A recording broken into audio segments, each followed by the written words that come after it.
saranam gacchami.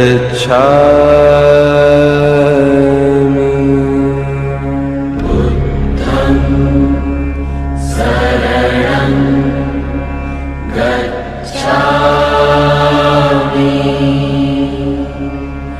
Dhammam saranam gacchami. Sangham saranam gacchami. Buddham saranam gacchami. Dhammam saranam gacchami. Sangham saranam gacchami. Buddham saranam gacchami. Dhammam saranam gacchami.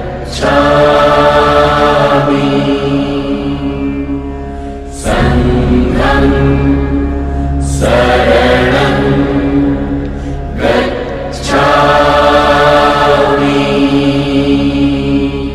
Buddham saranam gacchami. Dhammam saranam gacchami. Sangham saranam gacchami. Buddham saranam gacchami. Dhammam saranam gacchami. Sangham saranam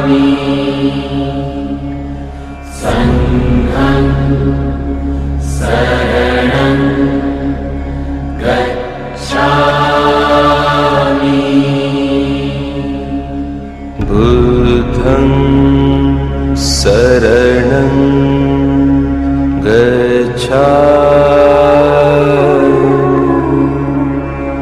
Dhammam saranam gacchami. Sangham saranam gacchami. Buddham saranam gacchami. Dhammam saranam gacchami. Sangham saranam gacchami.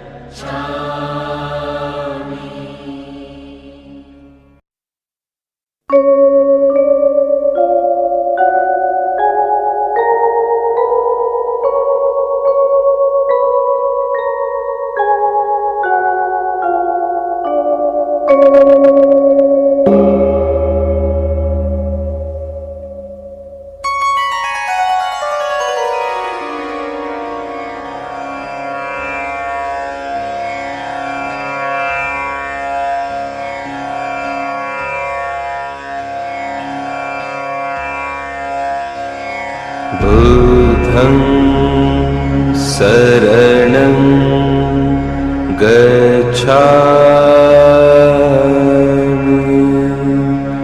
Dhammam saranam gacchami. Sangham Saranam Gacchami. Buddham Saranam Gacchami. Dhammam Saranam Gacchami. Sangham Saranam Gacchami. Buddham Saranam Gacchami. Dhammam Saranam Gacchami. Sangham Saranam Gacchami. Buddham Saranam Gacchami. Dhammam Saranam Gacchami. Sangham Saranam Gacchami. Buddham Saranam Gacchami. Dhammam Saranam Gacchami. Sangham Saranam Gacchami. Buddham Saranam Gacchami. Dhammam Saranam Gacchami. Sangham Saranam Gacchami.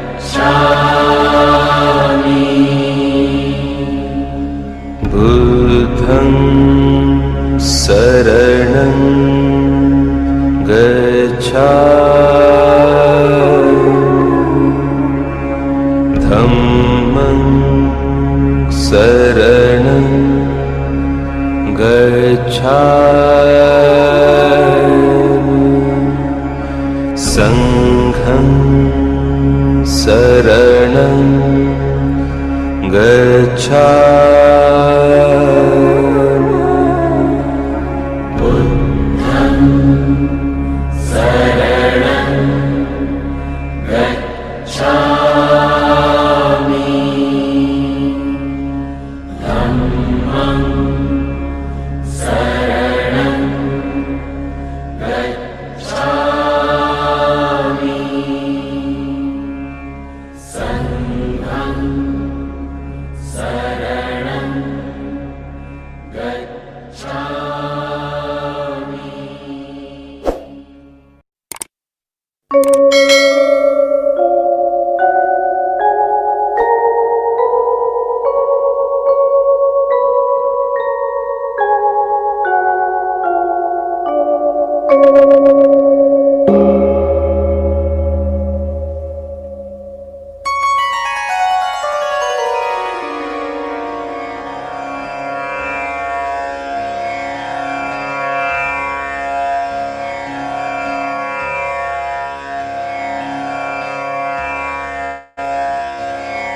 Buddham Saranam Gacchami.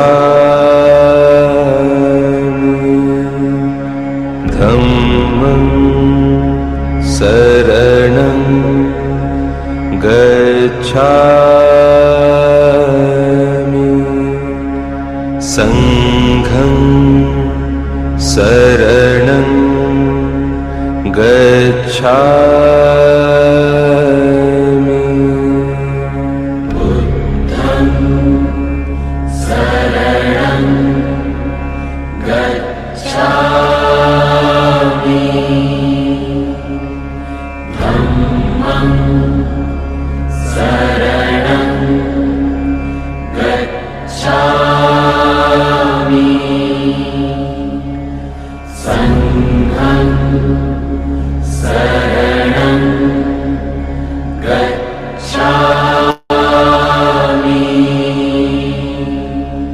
Buddham Saranam Gacchami. Dhammam Saranam Gacchami. Sangham Saranam Gacchami. Buddham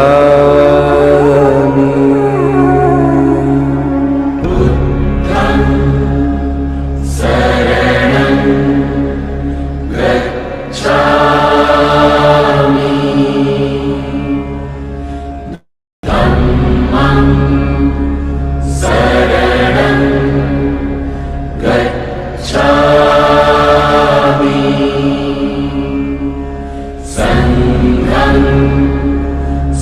Saranam Gacchami.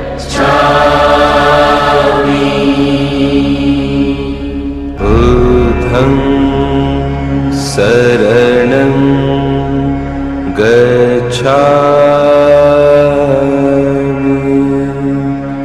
Dhammam Saranam Gacchami.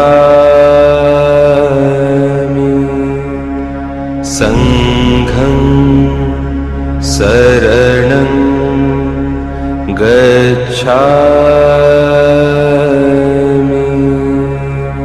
Buddham Saranam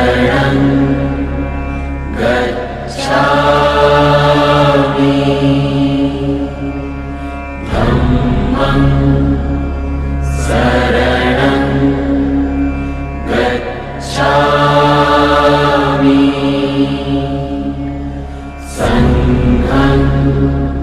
Saranam Gacchami. Buddham Saranam Gacchami. Dhammam Saranam Gacchami. Sangham Saranam Gacchami. Buddham Saranam Gacchami. Dhammam Saranam Gacchami. Sangham Saranam Gacchami.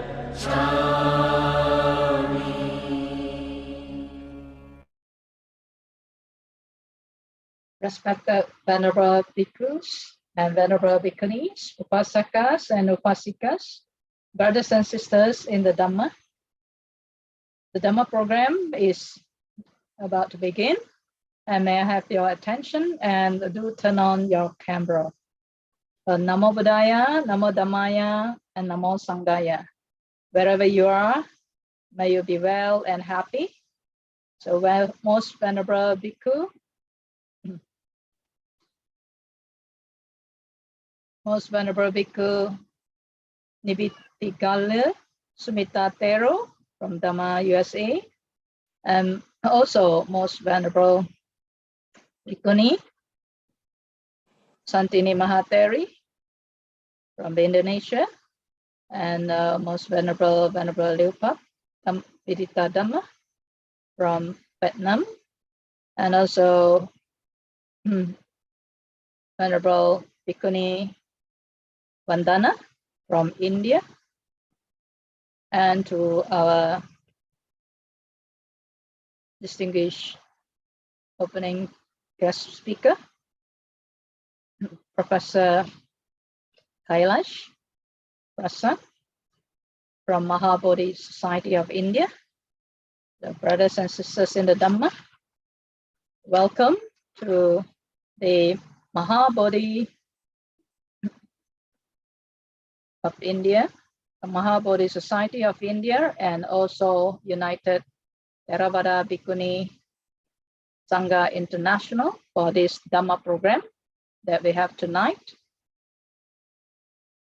Today, I'll be our moderator, Bhikkhuni Sumangala, and it's my honor and privilege to welcome all of you to this program. And this program is going to discuss on, especially on the prolongation of Buddha's Sasana by the 5 great reverences, the reverence in the Buddha, in the Dhamma, and the Sangha, and also the threefold training and loving kindness. So with this particular discussion, we hope that it will enhance our understanding and our reverences in our good practice, and also to bring this Buddha Dhamma to a wider group of people, and also for the well-being, benefit, and happiness of the many. So without further delay, we would like to invite Professor Dr. Kailash Prasad, the governing body member of Maha Bodhi Society of India at Bodh, India, to give us the opening speech for this program. Professor Kailash, please. Yes, Namo Buddhaya. I am Kailash from Maha Bodhi Society, of the most venerable members of the Sangha, most venerable Bhikkhuni Sangha, Upasikas, sorry. Oh, okay. Sorry.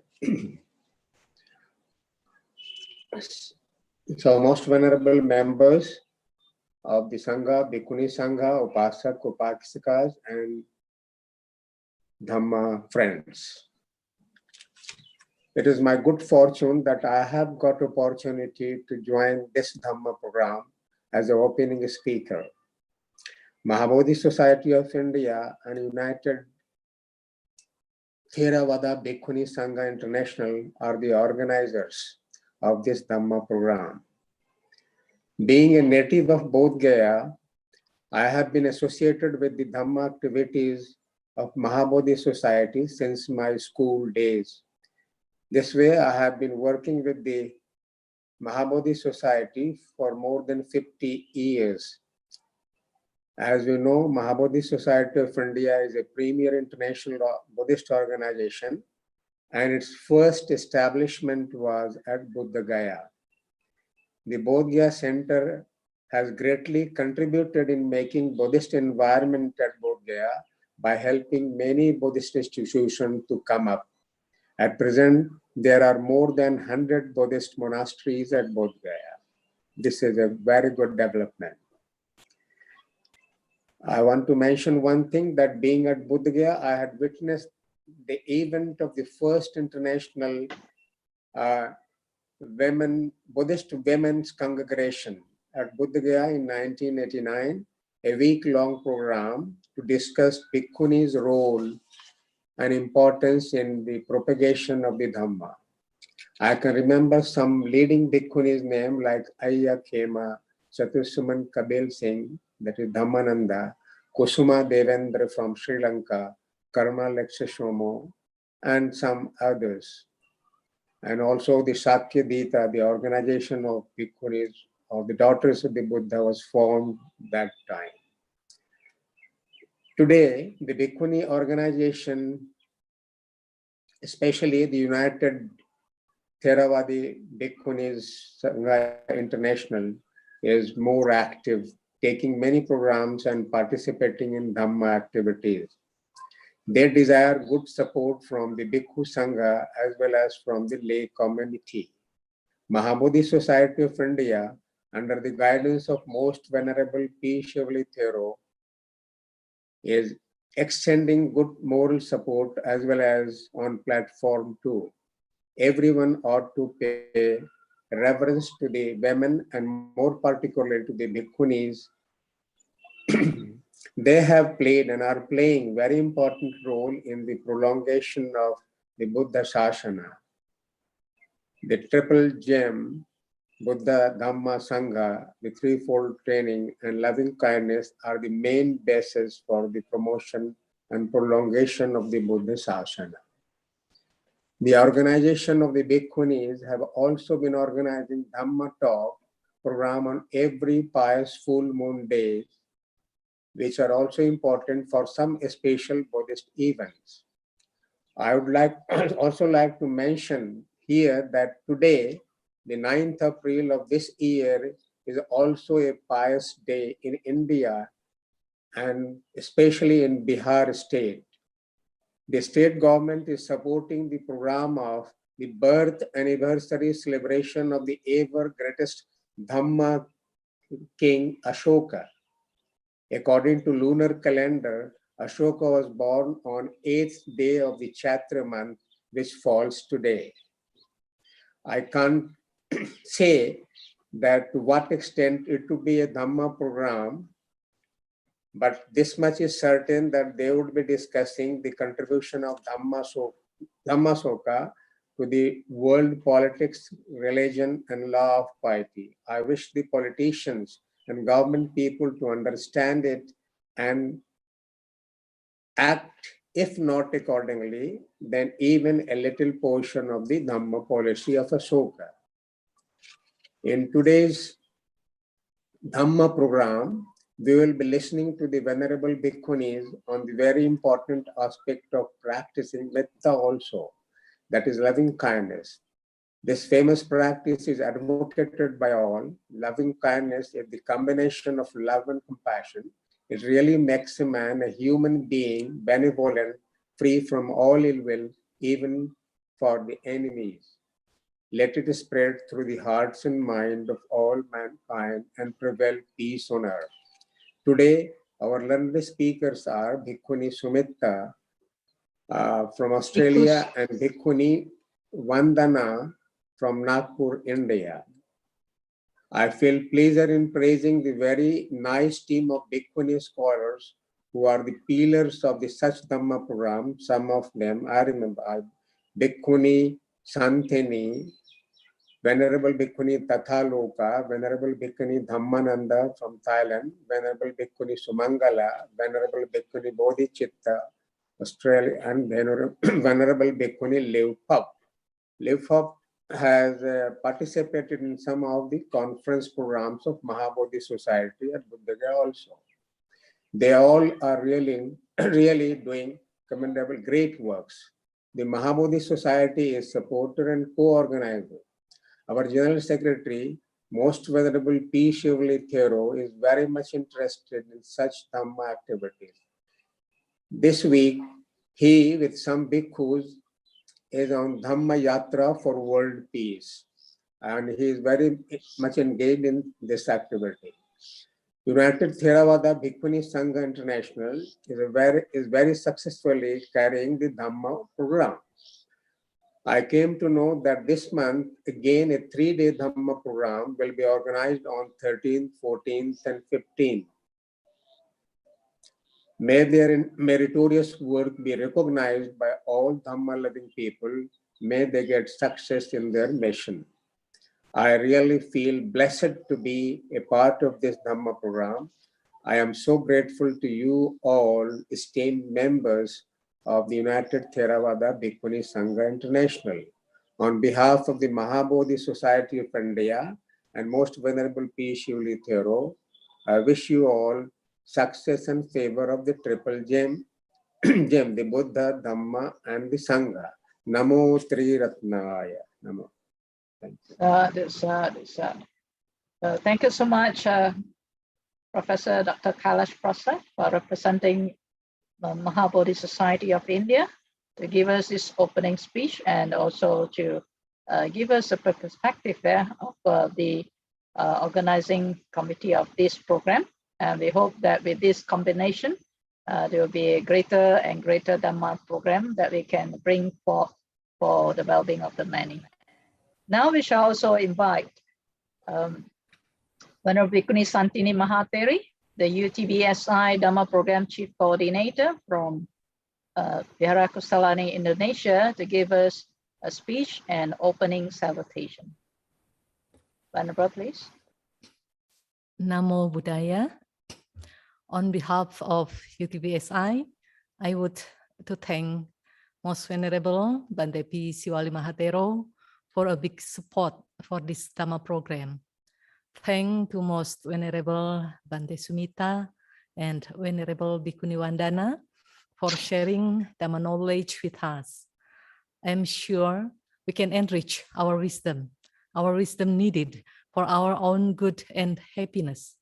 To Professor Dr. Kailash Prasad, thank you for your time, energy, and inspiring welcoming speech. Also, to all participants, thank you for your time and energy to make this program meaningful. As we can learn from the honorable speakers from whom we can enhance our Dhamma knowledge, let us pay full attention to them. But before that, to energize our mind, let us fill it with the Buddha's word first. Let us fold our hands in honor of the Buddha.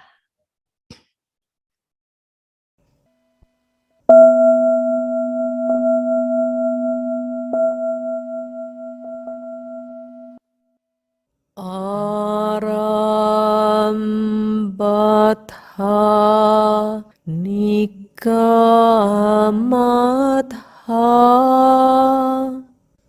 Yunjatha Buddha Sasane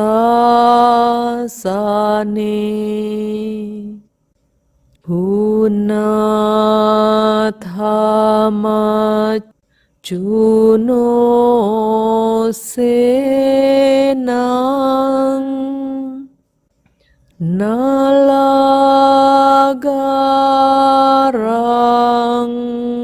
Wakunjaro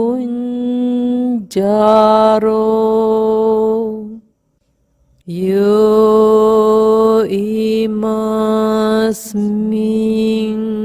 Dhamma Vinaye Ampamatto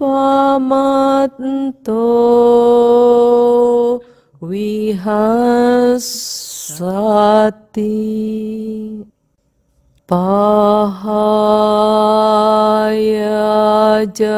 Jati Sangsarang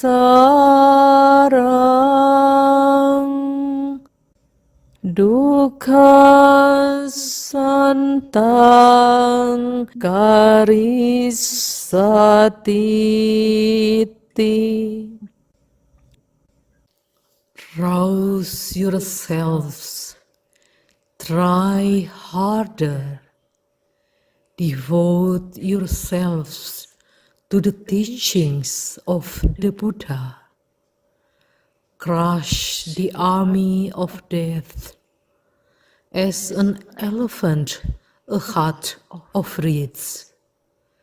Whoever will live diligently in this teaching and training, giving up transmigration through rebirths, will make an end of suffering. Sadhu,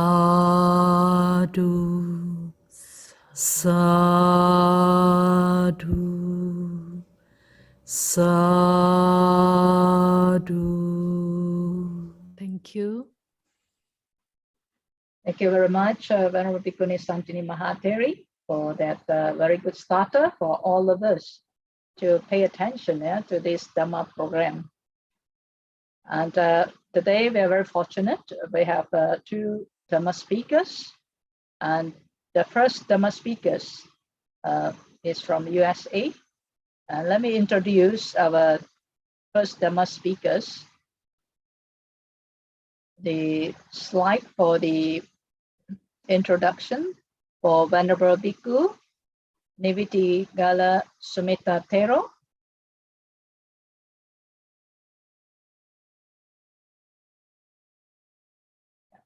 So Bhante Sumitta is the founder of Dhamma USA, a community-based charity organization to launch his community care and spiritual care activities.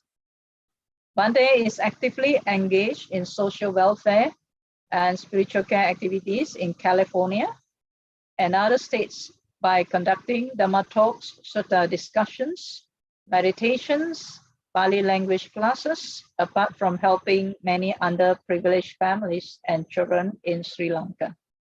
Dhamma USA is also helping children education projects in India. Bhante Sumitta is the founder. The next slide, please. Bhante Sumitta's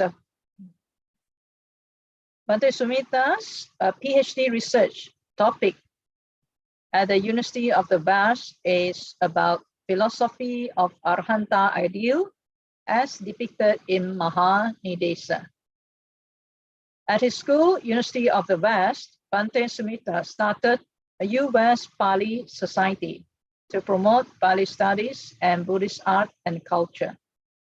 A week-long Buddha exhibition was co-organized by Bhante Sumitta along with Buddha. Bhante works as an adjunct faculty at the University of the West in several departments, teaching ethics in Buddhist ministry, fundamentals of Buddhism, introduction to Buddhist psychology, and more.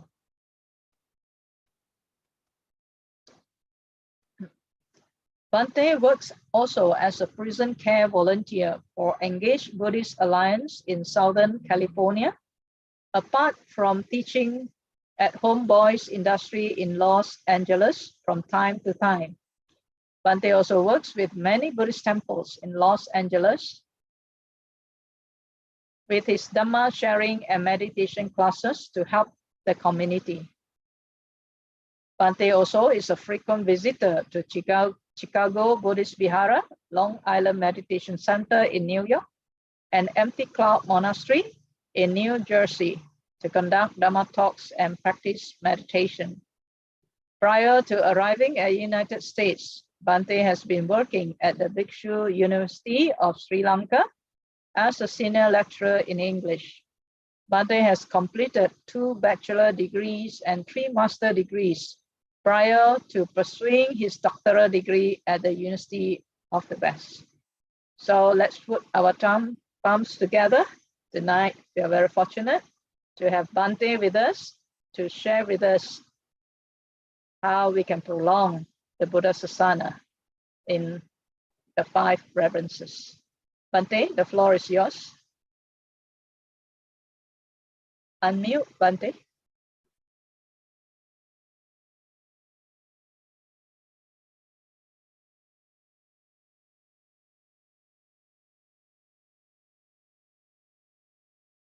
Bhante, please unmute.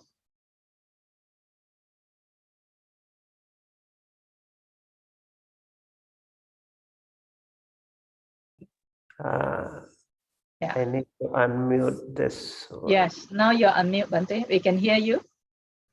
Is that okay? Yes. Okay. I actually have another device if possible to unmute. I want to mute this one. Is that possible?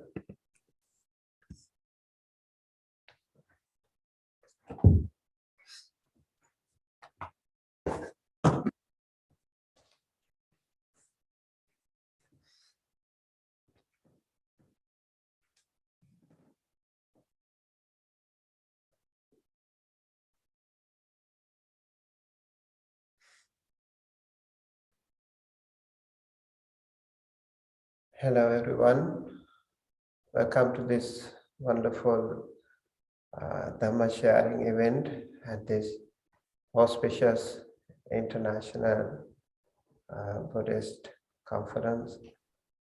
My honor to be a special guest lecturer here, and thank you everyone for inviting me to this auspicious event. I would like to start this program with salutation to the Buddha Dhamma Sangha as a part of this 5 reverences. Please join me. Keep your palms together close to your heart and recite this Buddha Dhamma Sangha Vandana to begin with. Namo Tassa Bhagavato Arahato Samma Sambuddhassa. Namo Tassa Bhagavato Arahato Samma Sambuddhassa. Namo Tassa Bhagavato Arahato Samma Sambuddhassa. Itipiso Bhagavaraham Samma Sambuddho Vidya Charana Sampanno Sugato Lokavedo Anuttaro Purisa Dhamma Sarate Sattha Deva Manusanam Buddho Bhagavati Sakkato Bhagavata Dhammo Sangditthiko Akaliko Ehipassiko Opanaiko Paccattam Veditambo Vinyuhiti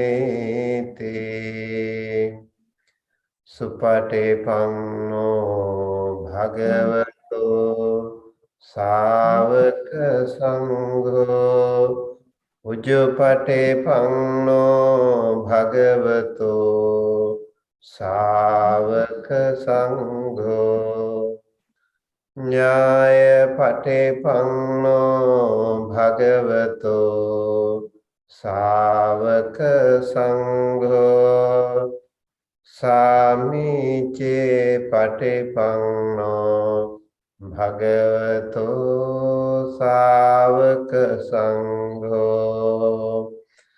Yadidang Chattare Purisa Yugani Atha Purisa Puggala Esa Bhagavato Savaka Sangho Ahuneyo Pahuneyo Dakhineyo Anjali Karaniyo Anuttarang Punyakhetam Lokasati.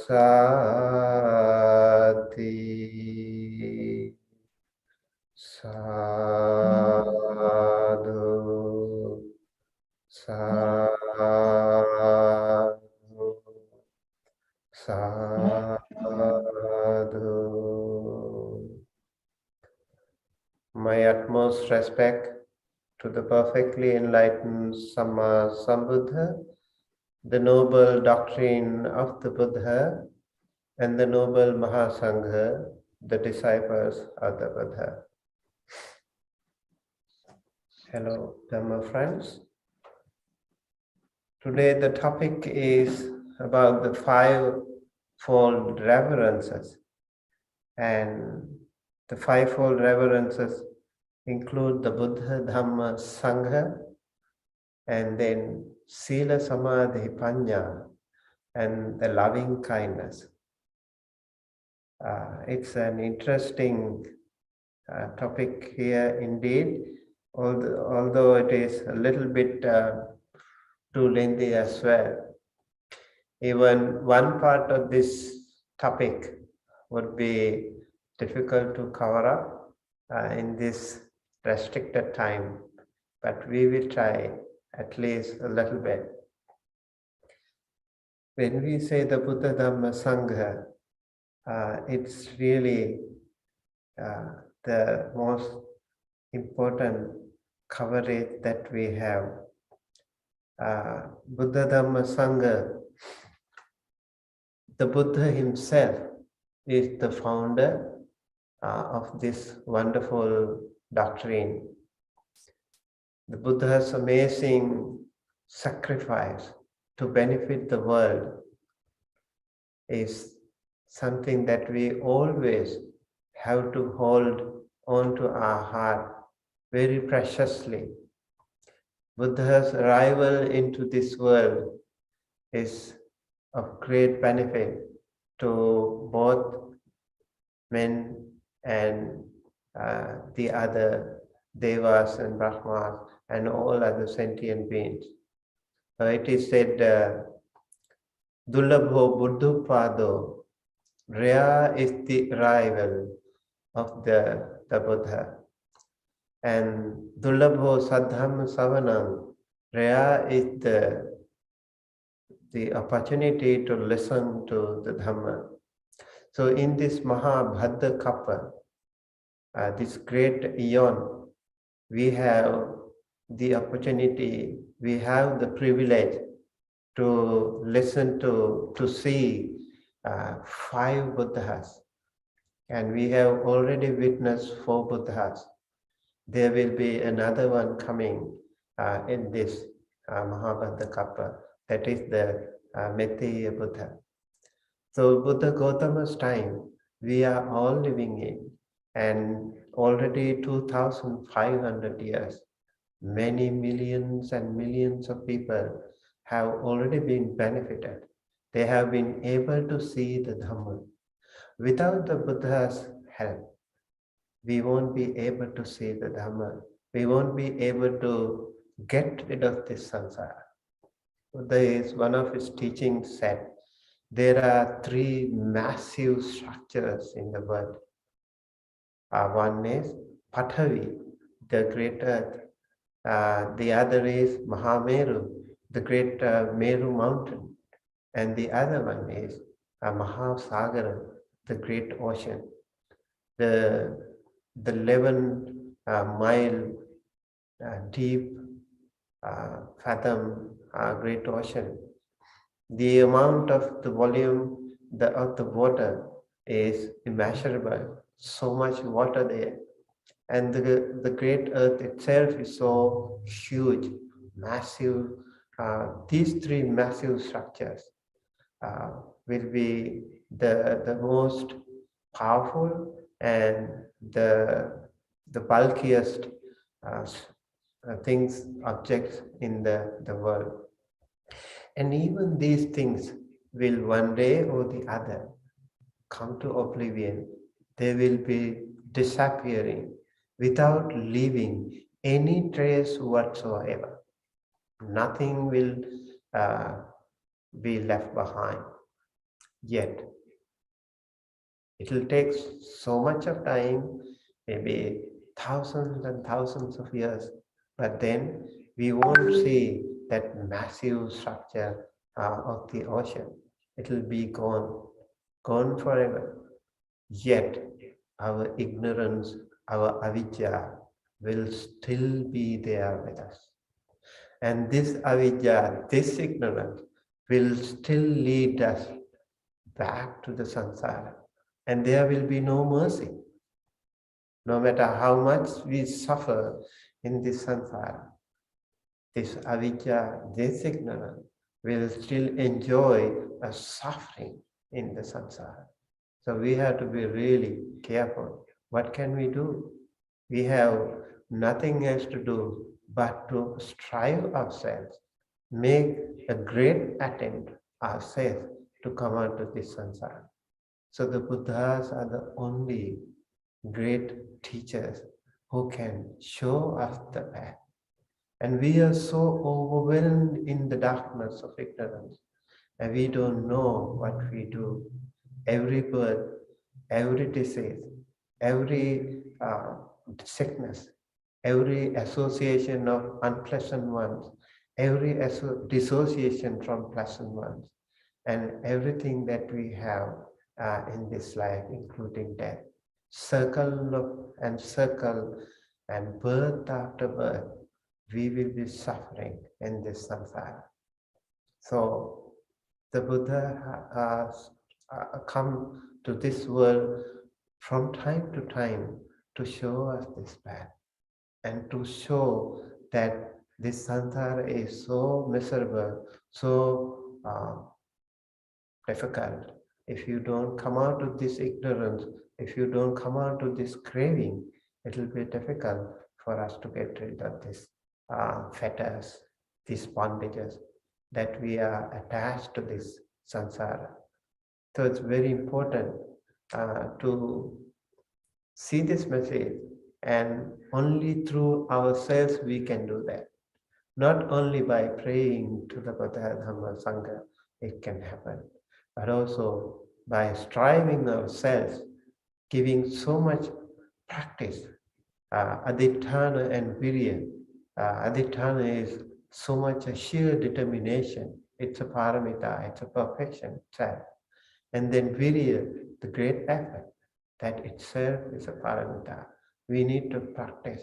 We need to try ourselves to come out of this samsara. Otherwise, there will be no opportunity to decode this samsaric misery. We will all be trapped in this whirlpool of samsara forever.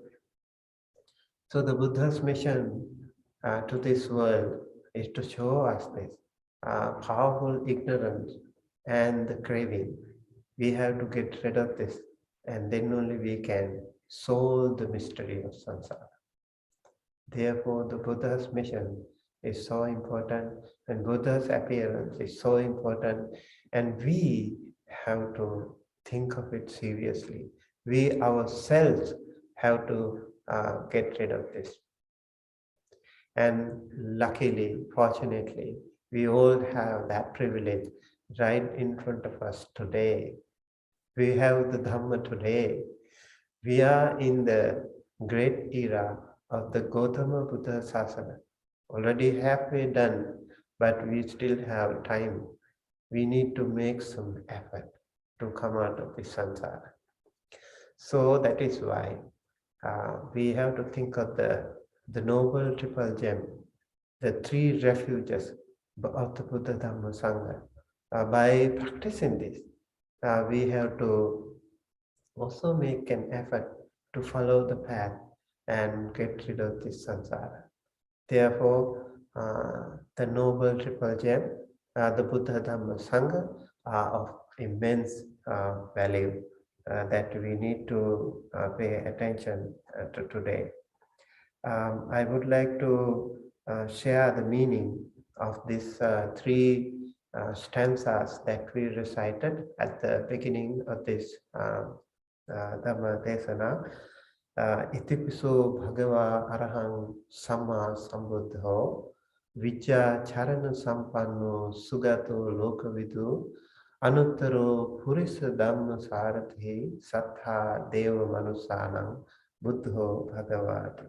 Such indeed is the Blessed One, exalted, perfectly enlightened, endowed with knowledge and virtues, well gone, knower of the worlds, a supreme trainer of persons to be trained, teacher of gods and men, enlightened and blessed. When we practice Buddhanusati meditation, the contemplation of the Buddha, we think of these 9 virtues of the Buddha. All these virtues are very important. And Buddha has come to this world after many births, immeasurable, innumerable births of his own samsara, suffering for ourselves. When he had the opportunity to attain enlightenment at the foot of the Dipankara Buddha as Sumedha Tapasa, he did not do it. He jumped back to the samsara because he wanted to help so many other suffering sentient beings like you and I. That is why he came back to this samsara, and he was fulfilling the paramita. It is said he actually practiced 24 asankhya kappa, as we say. Out of them, there are 3 ways. One is manopanidhi, that is just mentally thinking, I want to become Buddha.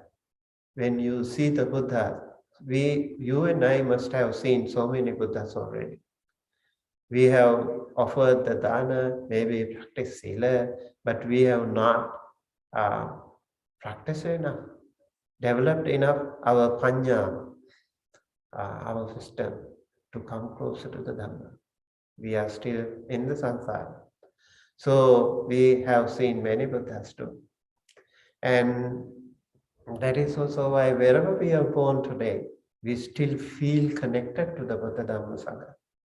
And today, when Sumedha Tapasa, ascetic Sumedha, already had fulfilled his mental and verbal paramitas, panidhi, he already decided using those both verbal, mental, and bodily activities fully dedicated to become a Buddha. That started with Sumedha Tapasa at the foot of Dipankara Buddha. And Dipankara Buddha uttered the prediction, this young man will become a Buddha one day. After 24 Buddhas' time, he will be the Buddha in the world. So ever since he started practicing, he started fulfilling all these paramitas. He was born as humans, devas, and other even animal realms, showing the path and leading the community as a great leader of those communities. And out of great compassion, out of great loving kindness, generosity, and he practiced dana, sila, bhavana, and all the other practices. His amazing practice of paramita, upaparamita, and paramattha paramita has helped himself to achieve his spiritual enlightenment. And then at the foot of the at the Lumbini Sala tree, he was born under a tree. He was born in the open air. And then he attained his enlightenment at the age of 35, another tree, under a tree, the Bodhi tree in Buddha Gaya. He attained enlightenment, open air again, under the shade of the Bodhi tree. And then he passed away after preaching the Dhamma for 45 years for the benefit of the many, walking many distances, reaching out to many millions and millions of people, just walking, using his own foot. And he passed away again under a tree, under the Sala tree, again open air. And this itself is an amazing lesson that we need to learn. He made 3 utterances that he said, this is my last birth. In his first utterance, he said, this is my last birth, no more rebirth. I am antima jate, nathidani punabhava.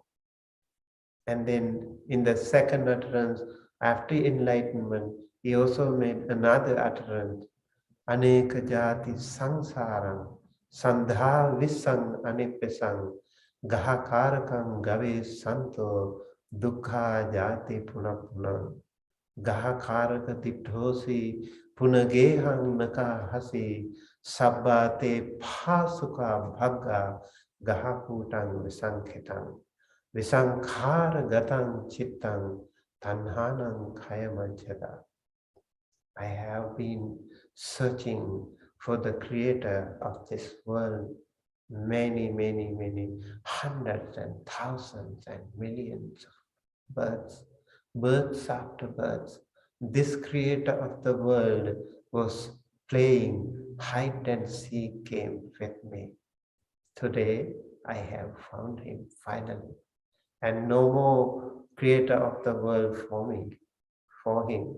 He wouldn't be able to create any world for me anymore ever since. And ever after this, I have shattered the very establishment, the very foundation of this building. So he won't be able to build any more world for me. And that is tanhanam khayamajjata. I have shattered the tanha, the craving, into pieces.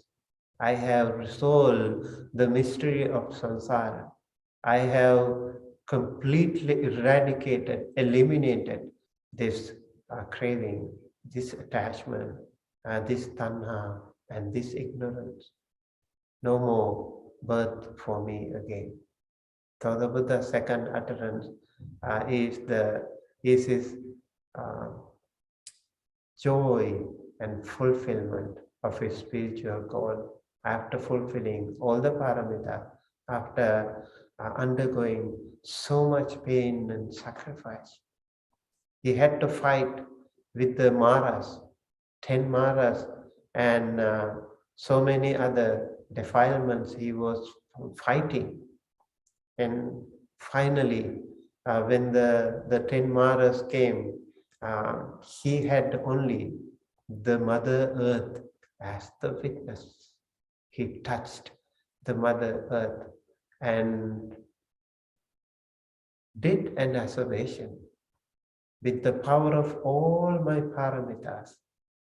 May this Marasena, the army of the 10 Maras, be able to be eliminated. This is not a physical fight. It was completely an internal spiritual engagement.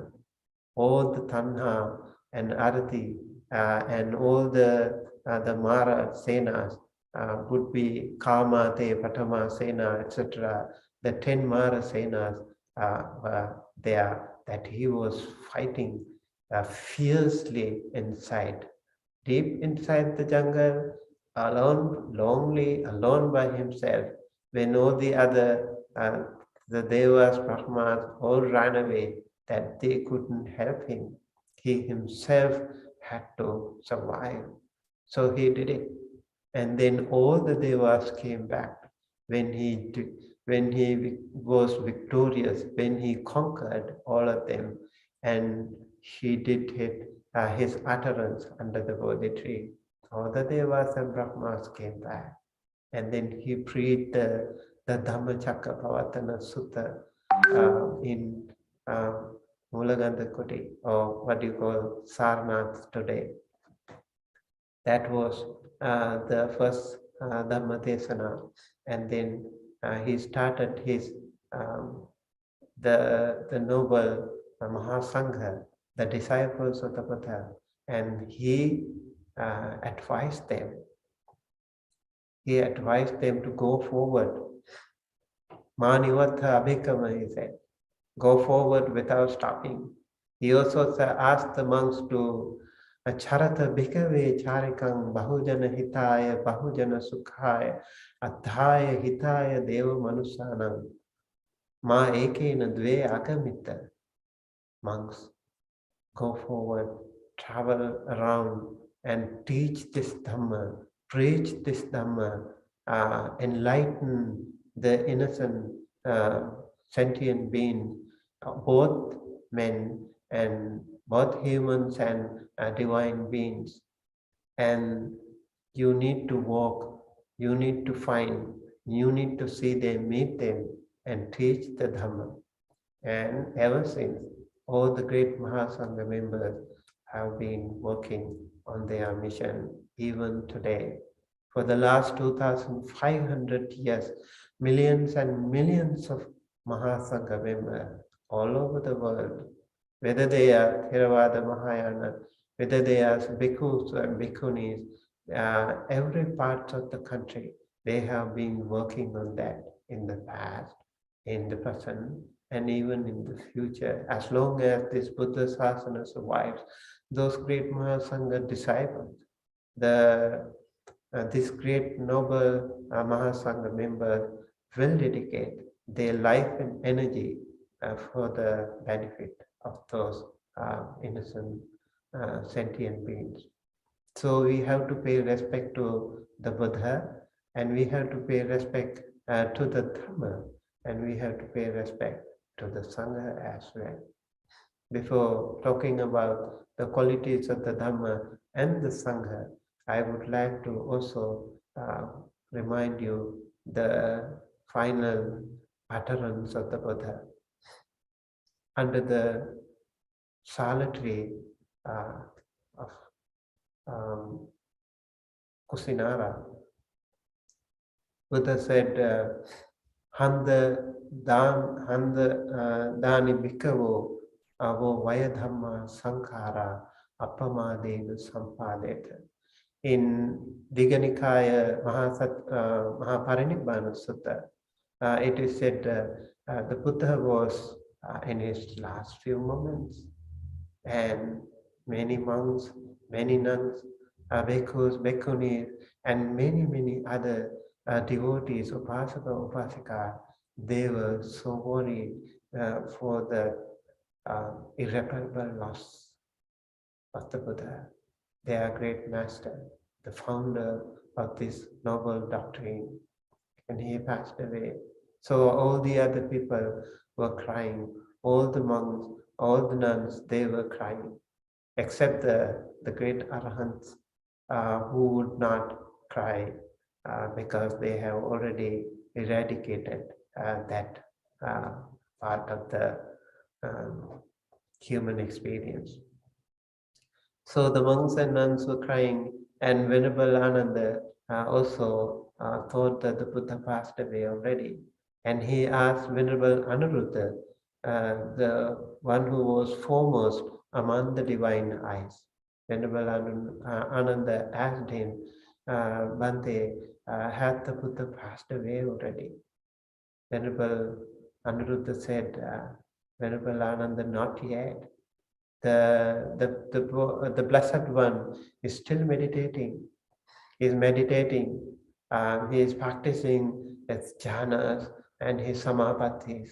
All the samapattis, all the jhanas, back and forth, he is practicing. And so the Buddha, after practicing all the jhanas, and after uttering his final words, he, with complete mindfulness, he finished his life. And that's how it happened. And so the final words of the Buddha, the message of the Buddha is, Appamadena sampadeta. Work diligently and make ultimate use of this opportunity to practice the Dhamma. There is nothing we can do about it if we do not practice the Dhamma. There is the Dhamma today with us. We have to practice it.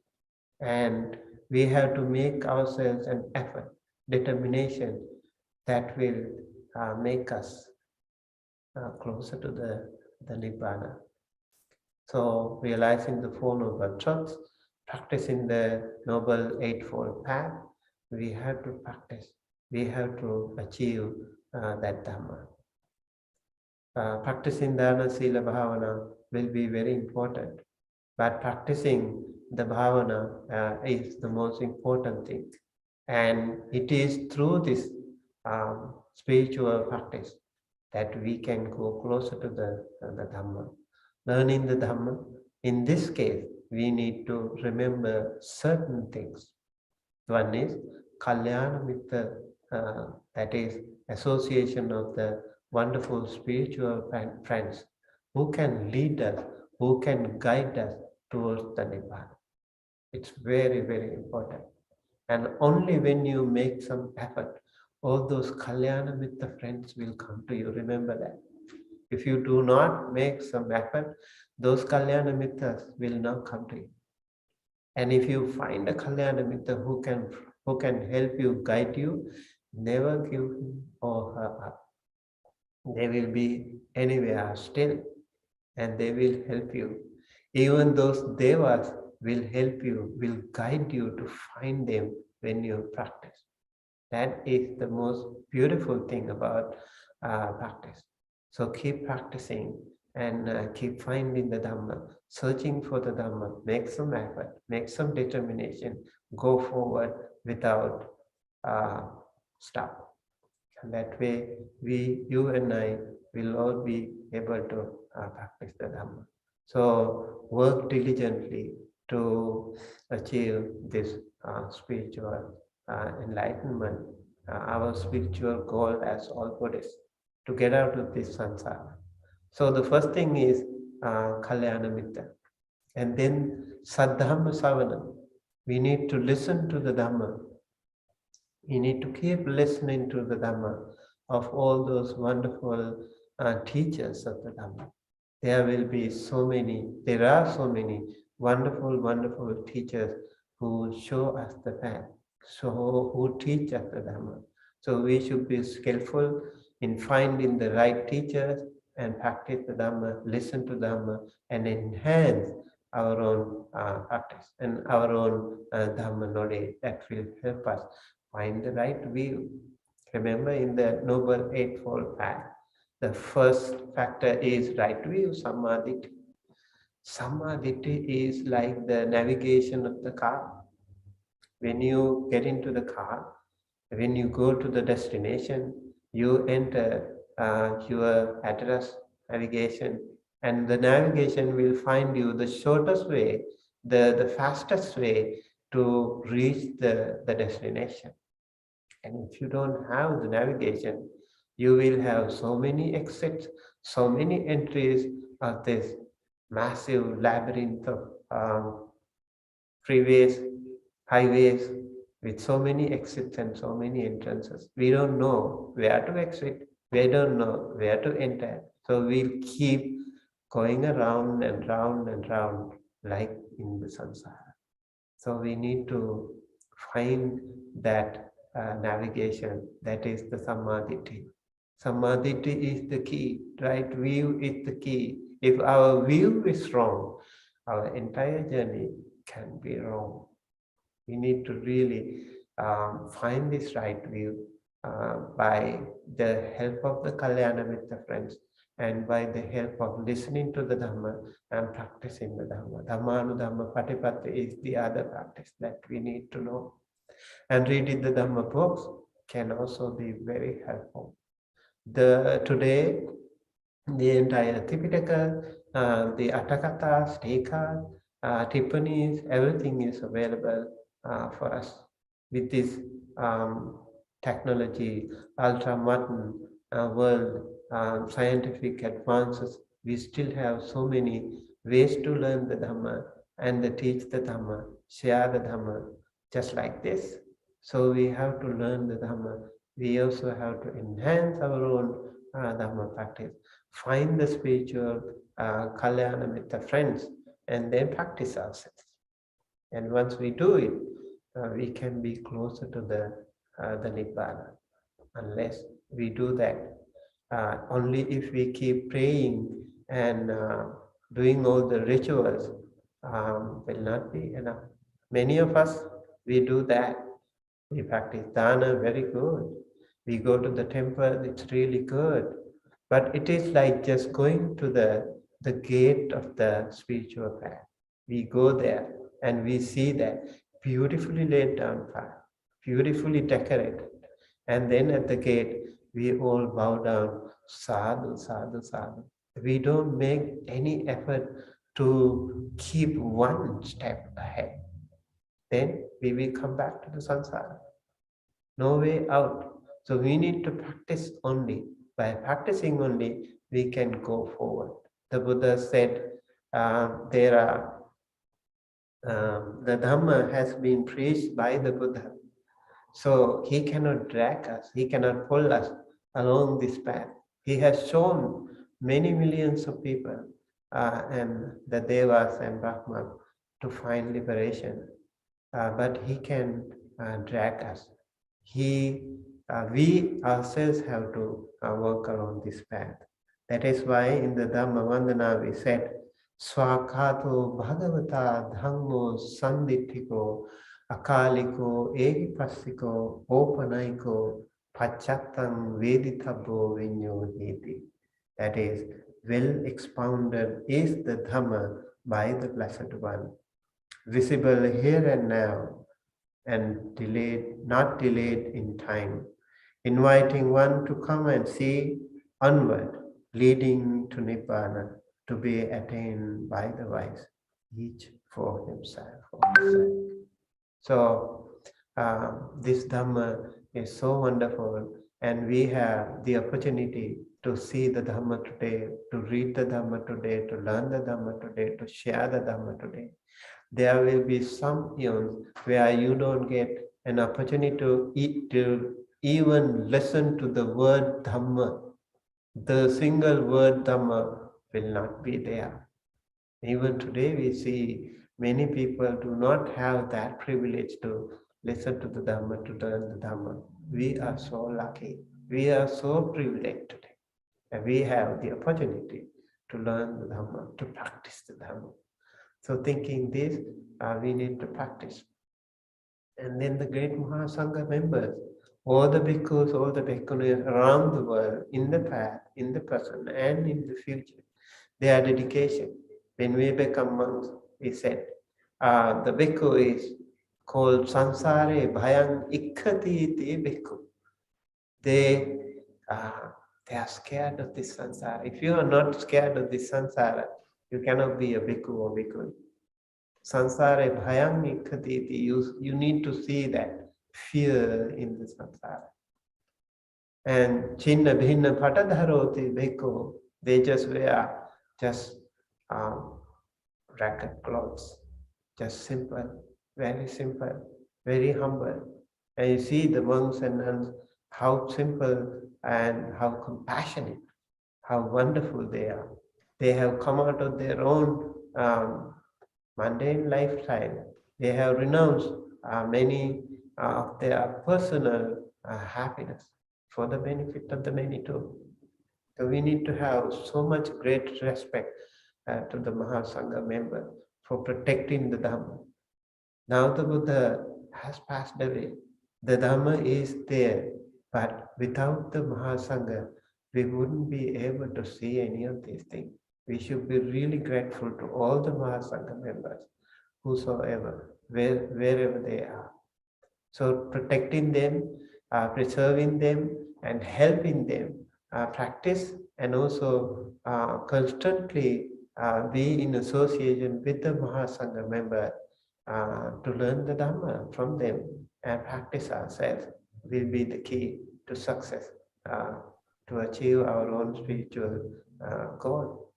So thinking that we need to pay respect to the Maha Sangha. When we say Sangha, it's not only the Maha Sangha member that we have today. All those great, wonderful Maha Sangha members in the past. Even one Maha great Arahanta monk in the past would be so powerful. The presence of the graceful appearance of one Arahanta would be so powerful. Imagine somebody like Sariputta, Venerable Sariputta. He's so powerful. He's so amazing. He's so humble and simple. We know his story. Listen to those stories. Read those stories of those great Mahasangha members. Now the bhikkhus and bhikkhunis, their lifestyle. Whenever we read their lifestyle, their sacrifices, their amazing practices that can help us even today in all our ups and downs, in all the turmoil that we encounter in our daily practices.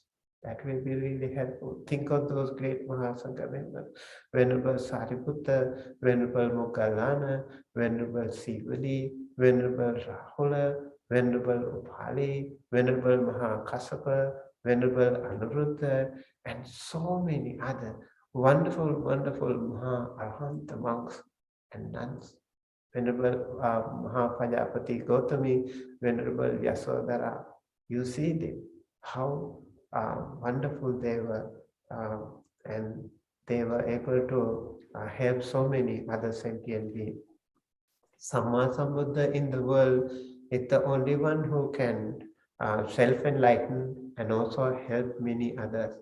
And Pacceka Buddhas would be able to attain the Nibbana all by themselves to self-enlighten, but they would not be able to help many others. They were like personal Buddhas, private Buddhas, individual Buddhas. They would not appear into this world when the Buddha, the perfectly enlightened Sammasambuddhas are there. And the Maha Arahants, the great Arahants, the other enlightened ones, the disciples of the Buddha, they also attain enlightenment, but only with the help of the Buddha. So the Buddhas are very rare in the world. You see, during the last 2,500 years, only one Buddha, Sammasambuddha, appeared in this world. But Arhants would be a great chance for you and I. We all can attain Arhants if we make some effort. So keep trying, and that will be an opening for us. So in the Sangha Vandana, it is said, Supatipanno Bhagavato Savaka Sangho, Ujupatipanno Bhagavato Savaka Sangho, Nyaya Patipanno Bhagavato Savaka Sangho, Samiti Patipanno Bhagavato Savaka Sangho, Yadidang Chattare Purisa Yugani, Atta Purisa Pukala, Es Bhagavato Savaka Sangho, Ahuneyo, Pahuneyo, Dakhineyo, Anjali Karaniyo, Anuttarang Punyaketang Lokasati. Of great conduct is the order of the disciples of the Blessed One. Of upright conduct is the order of the disciples of the Blessed One. Of wise conduct is the order of the disciples of the Blessed One. Of dutiful conduct is the order of the disciples of the Blessed One. That is to say, the four pairs of persons, the 8 kinds of individuals, this community of the Blessed One's disciples is worthy of gifts, is worthy of hospitality, is worthy of offerings, is worthy of reverential salutation, as an incomparable field of merit for the world. So they are the Anuttarang Punyaketang Lokasa. They are the incomparable field of merits. So we need to make use of this wonderful opportunity to practice the Dhamma. Now we have two more topics here. One is the loving kindness, and the other one is the Sila Samadhi Panya.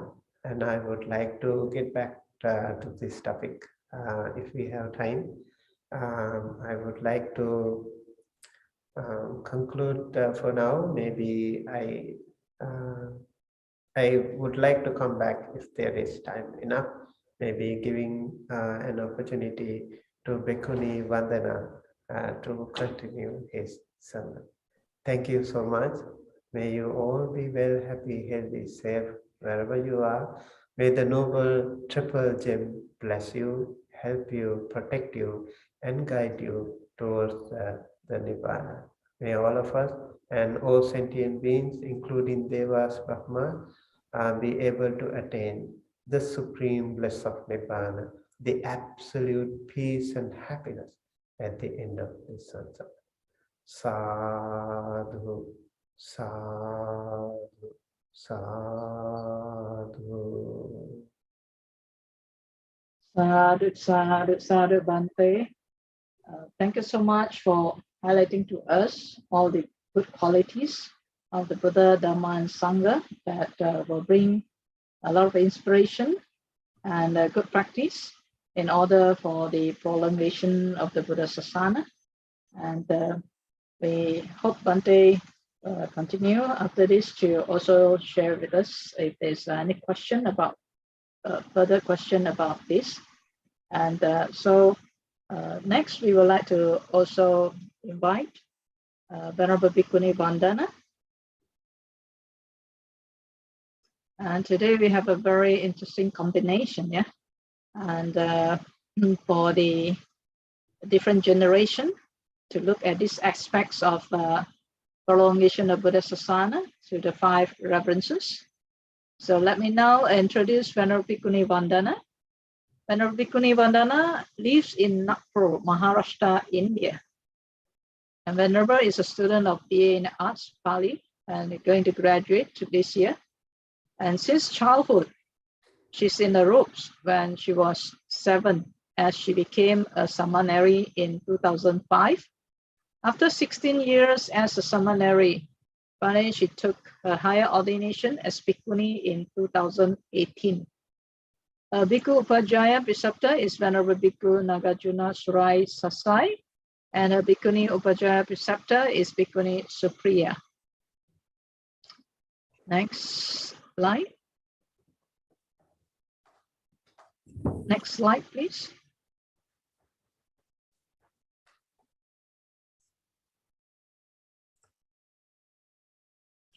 So Venerable Bhikkhuni Vandana, although at a very young age, 24, Venerable is already working on women empowerment and to re-establish the Bhikkhuni Sangha and Training Center in India. She established an organization named Buddha Kaya Educational and Charitable Trust. And through this organization, Venerable and her supporters are helping the monks and nuns, especially the Bhikkhunis, who are studying. So today we are here from Venerable Bhikkhuni Vandana on how we can prolong the Buddha Sasana to the 5 reverences. So Venerable, if you're ready, you may now start to present your Dhamma Desana. Yeah, thank you. Namo Buddhaya, everyone. First of all, I would like to pay my respect to Bhante Sumitta Thero, who gave a very good information and good desana about the Buddha Sasana and how should people follow the Dhamma and how can they be benefited by following this Dhamma. So yes, like Bhante already told about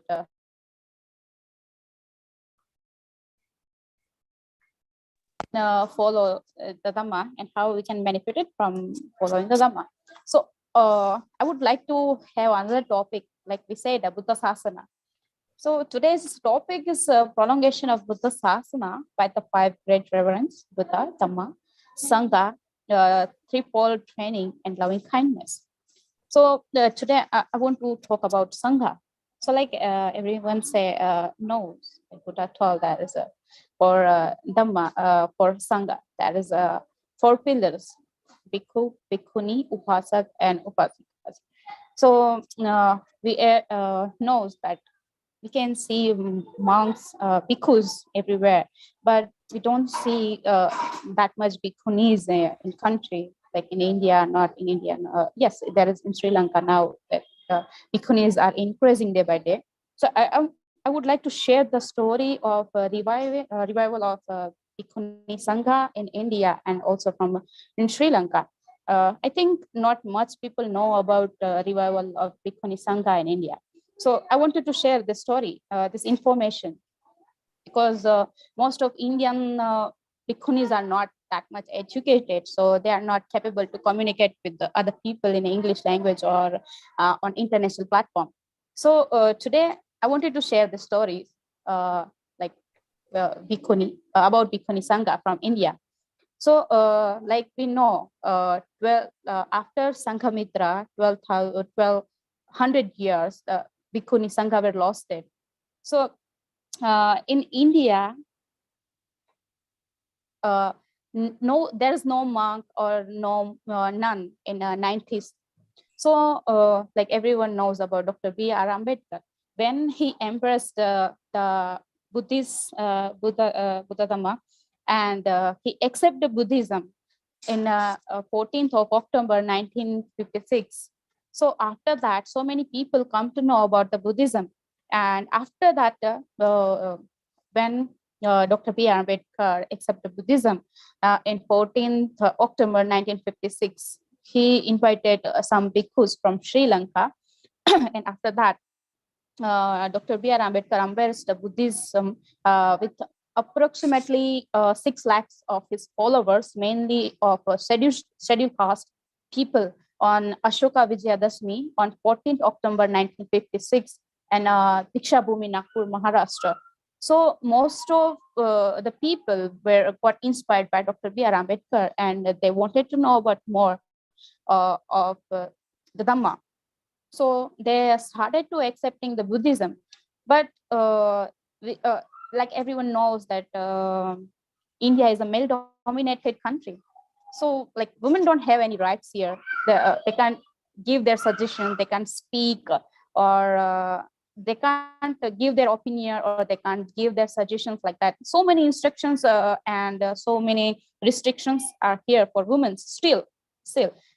It's the 21st centuries, but you won't believe that in India it's still existing, that women should not be higher and should not get higher education than our men. Like that, still they're here in India. So in like 26 years back, 8 December 1996, the Sri Lankan Samaneris and other Mahayana Samaneris got higher ordination in Saranatha, in India, Saranatha. There is a 26,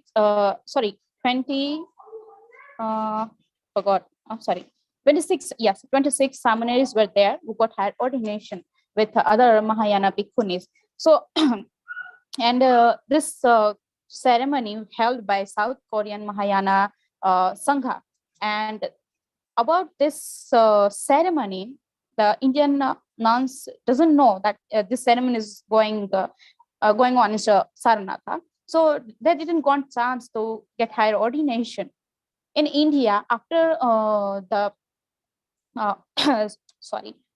embraced Buddhism, after Dr. B.R. Ambedkar embraced the Buddhism 1956, after that, in 1964, so many women got ordination as a samaneri, and they were waiting to get higher ordination, because after that they will only get the rights to give ordination to other women, and they got the rights to speak in front of the Sangha, because samaneri is like a student, and student after student they get higher position like a bhikkhuni. So in India, in Saranatha, when they gave high ordination to this 26 Sri Lankan Samaneris. That time, this Indian bhikkhuni, Indian shamanis doesn't know that this ceremony is going on, because mainly all the Samaneris were coming from low caste, and like if you say untouchable society, like they came from there. So that untouchable society, the scheduled caste people don't have right to study at that time. The man, the woman, no one can study. Because of Dr. B.R. Ambedkar, that all people got rights to study, get study, all people like scheduled caste, other caste, general, everyone. So after that, when second time, after 2 years, in 1998, in December, again, the South Korean people arranged the higher ordination ceremony in Bodh Gaya. So that time also this Indian samaris got the information very late. And after that, they requested to Mahayana Sangha that please, we need a higher ordination because we are waiting. Like in 1964, we are some were ordinated in 1964, some ordinated in 1966, 1967, and 67, like that. So after waiting of 31 years, they finally got higher ordination in December in Bodh Gaya, December 1990, and 1998 is also my birth year.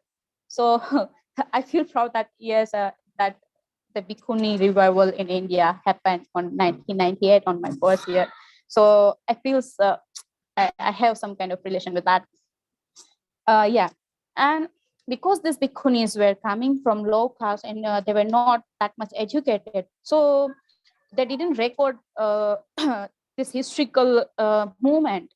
Like they doesn't know that how big the contribution they are giving for the Sangha, the Buddha Sasana. And because of that, they didn't record this anywhere. They only speak, and by orally they gave this information to all the people that yes, after this so many struggle, we got higher ordination, because they are not that much educated. So people after, like, they were sharing their experience with us. The late Bhikkhuni Vishakha Mahathiri, she said that after we get higher ordination, the Bhikkhu Sangha of India were not ready to accept Bhikkhuni Sangha. They are not allowing, they are not accepting us as a Bhikkhuni. They are not allowing that. They are saying that after the Buddha, the chain of Bhikkhuni Sangha was broken. So after Buddha, no one can give ordination to a woman. So no woman can become a Bhikkhuni. So they were not accepted this thing. They are not giving acceptations to these Bhikkhunis, and they were the Bhikkhunis were struggling a lot. And because of that, the Bhikkhunis were lost the hope, because in India, India country is a male dominated, so every woman have to listen the men. So because these monks are not paying them respect and they are not accepting them, so the other society who are known that in only Buddhism the woman is allowed to live a spiritual life, not others other dharma or allowed to live a woman as a spiritual life. Because of that, so many people were shocked that how can a woman live a spiritual life. And they were so surprised, because this Bhikkhuni Sangha was increasing day by day. So after getting ordination in 1998, the late Bhikkhuni Vishakha Mahathiri is saying that these things were discussed a lot in the Nav Bharata newspaper in 1998, because due to the opposition of the Bhikkhu Sangha at that time was period of difficult struggle for the Bhikkhuni Sanghas. Almost all the Bhikkhunis from the untouchable society of Maharashtra, they were not educated, so they didn't know what great work they have accomplished. They had made a golden page in the history of Buddhism, not only in India, but in the whole world. Due to ignorance, they did not record this event anywhere. But by orally, they have always tried to share this experience in the society. This proof of which is that some of this newly created Bhikkhunis of modern India made the Marathi book, Amhi Itihas Ghadvila. It means we created history. But they didn't know the author. It's written by the famous women literature of Maharashtra, Urmila Pawar and Meenakshi Moon. So this woman who wrote this book have explained everything in that book. Like yes, this women have made a victory in history. So after that, when they went to society, so people were like amazed. How how can a woman live a spiritual life, because not other dharmas allowing a woman to live a spiritual life. So they're like asking question like, what kind of food you eat, where do you live, and do you not afraid by living alone or traveling alone? You don't have anyone with you who is there to support you. They're like asking so many questions because it's the first time they're seeing a woman living a spiritual life. So it was like a surprise for them that they can't even imagine that a woman can live a spiritual life. But after Dr. B.R. Ambedkar embraced the Buddhism and he wrote the Buddha and his Dhamma. So most of people get reference from the book that written by Dr. B.R. Ambedkar, Buddha and his Dhamma. So in Maharashtra, all people only refer that book as our main Dhamma book in a Buddhism. But our Dhamma Grantha is Tripitaka, we know that. But people believe that Buddha and his Dhamma is our Dhamma Granth here. So like we know that Bhikkhuni Mahapajapati Theri 2,500 backs founded a Sangha with 500 nuns, And after Mahapajapati Gautam, there is a Sangha Mitra who established, who founded Sangha with 500 nuns in Sri Lanka. So after that, this chain was broken like 1200 years after Sangha Mitra. So after 1200 years, the revival of Bhikkhuni happened in India only.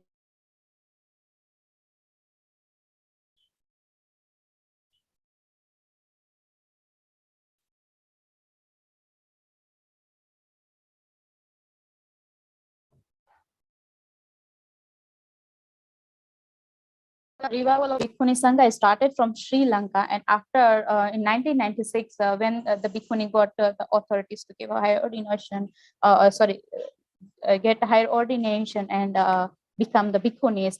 After Sri Lanka, second one is India. India got a higher ordination in 1998. So after Mahathiri Vishakha, she has established a Bhikkhuni Sangha here in India. So in the 1998, there was a 29 shamanaries who got higher ordination by this Mahayana Sangha from Korea. So there, I'd like to comment some names of Bhikkhunis who get higher ordination in that time. The first Bhikkhuni is later Venerable Bhikkhuni Vishakha Mahathiri. Second one is a Bhikkhuni Shilachara. Third one is a Bhikkhuni Dhamma. And there are 26 or more, but I don't want to mention their names because we don't have that much time, I think. So I would like to mention some points that it is, today we are more than 1,000 Bhikkhunis mainly in Sri Lanka, and it is the only traditional Theravada countries that has welcomed this new phenomenon. It is therefore no longer a question of whether the Theravada Bhikkhuni Sangha could be revived, but whether this development should be given the recognition and respect. It seeks alternative interpretation of rules regarding the ordination of bhikkhunis. So here are some points I would like to mention. The following factors points to the fact that it is possible for Theravada Bhikkhunis to receive back this continuous and unbroken lineage they are. So first point I would like to mention, in the Mahaparinibbana Sutta, the Sangha was permitted to abolish lesser and minor rules. And second one is dual ordination rule was part of 8 rules accepted by Mahapajapati Gautami. Third one, as there were no bhikkhunis to form a dual ordination forum, yet the Buddha gave monks this right and privilege to confer ordination on the first batch of women. like Buddha mentioned, like, I permit you monks to confer full ordination on a bhikkhunis. These are the Buddha's words. So we can't deny, and no one can deny that a monk can give ordination to a bhikkhuni. So fourth one, I would like to mention fourth point. There could be no greater precedence and authority than the decision of the Buddha. Yes, there is no other. I would like to mention fifth one. The Bhikkhu order had died of Sri Lanka as a result of wars, but it was revived by the order from Myanmar. Sixth one, the point that Mahayana nuns have a different religious belief in irrelevant, as ordination is a matter of Vinaya and not beliefs. And seventh one and last one, among Theravada monks, there is also a variety of beliefs, but this does not affect their status as a monk.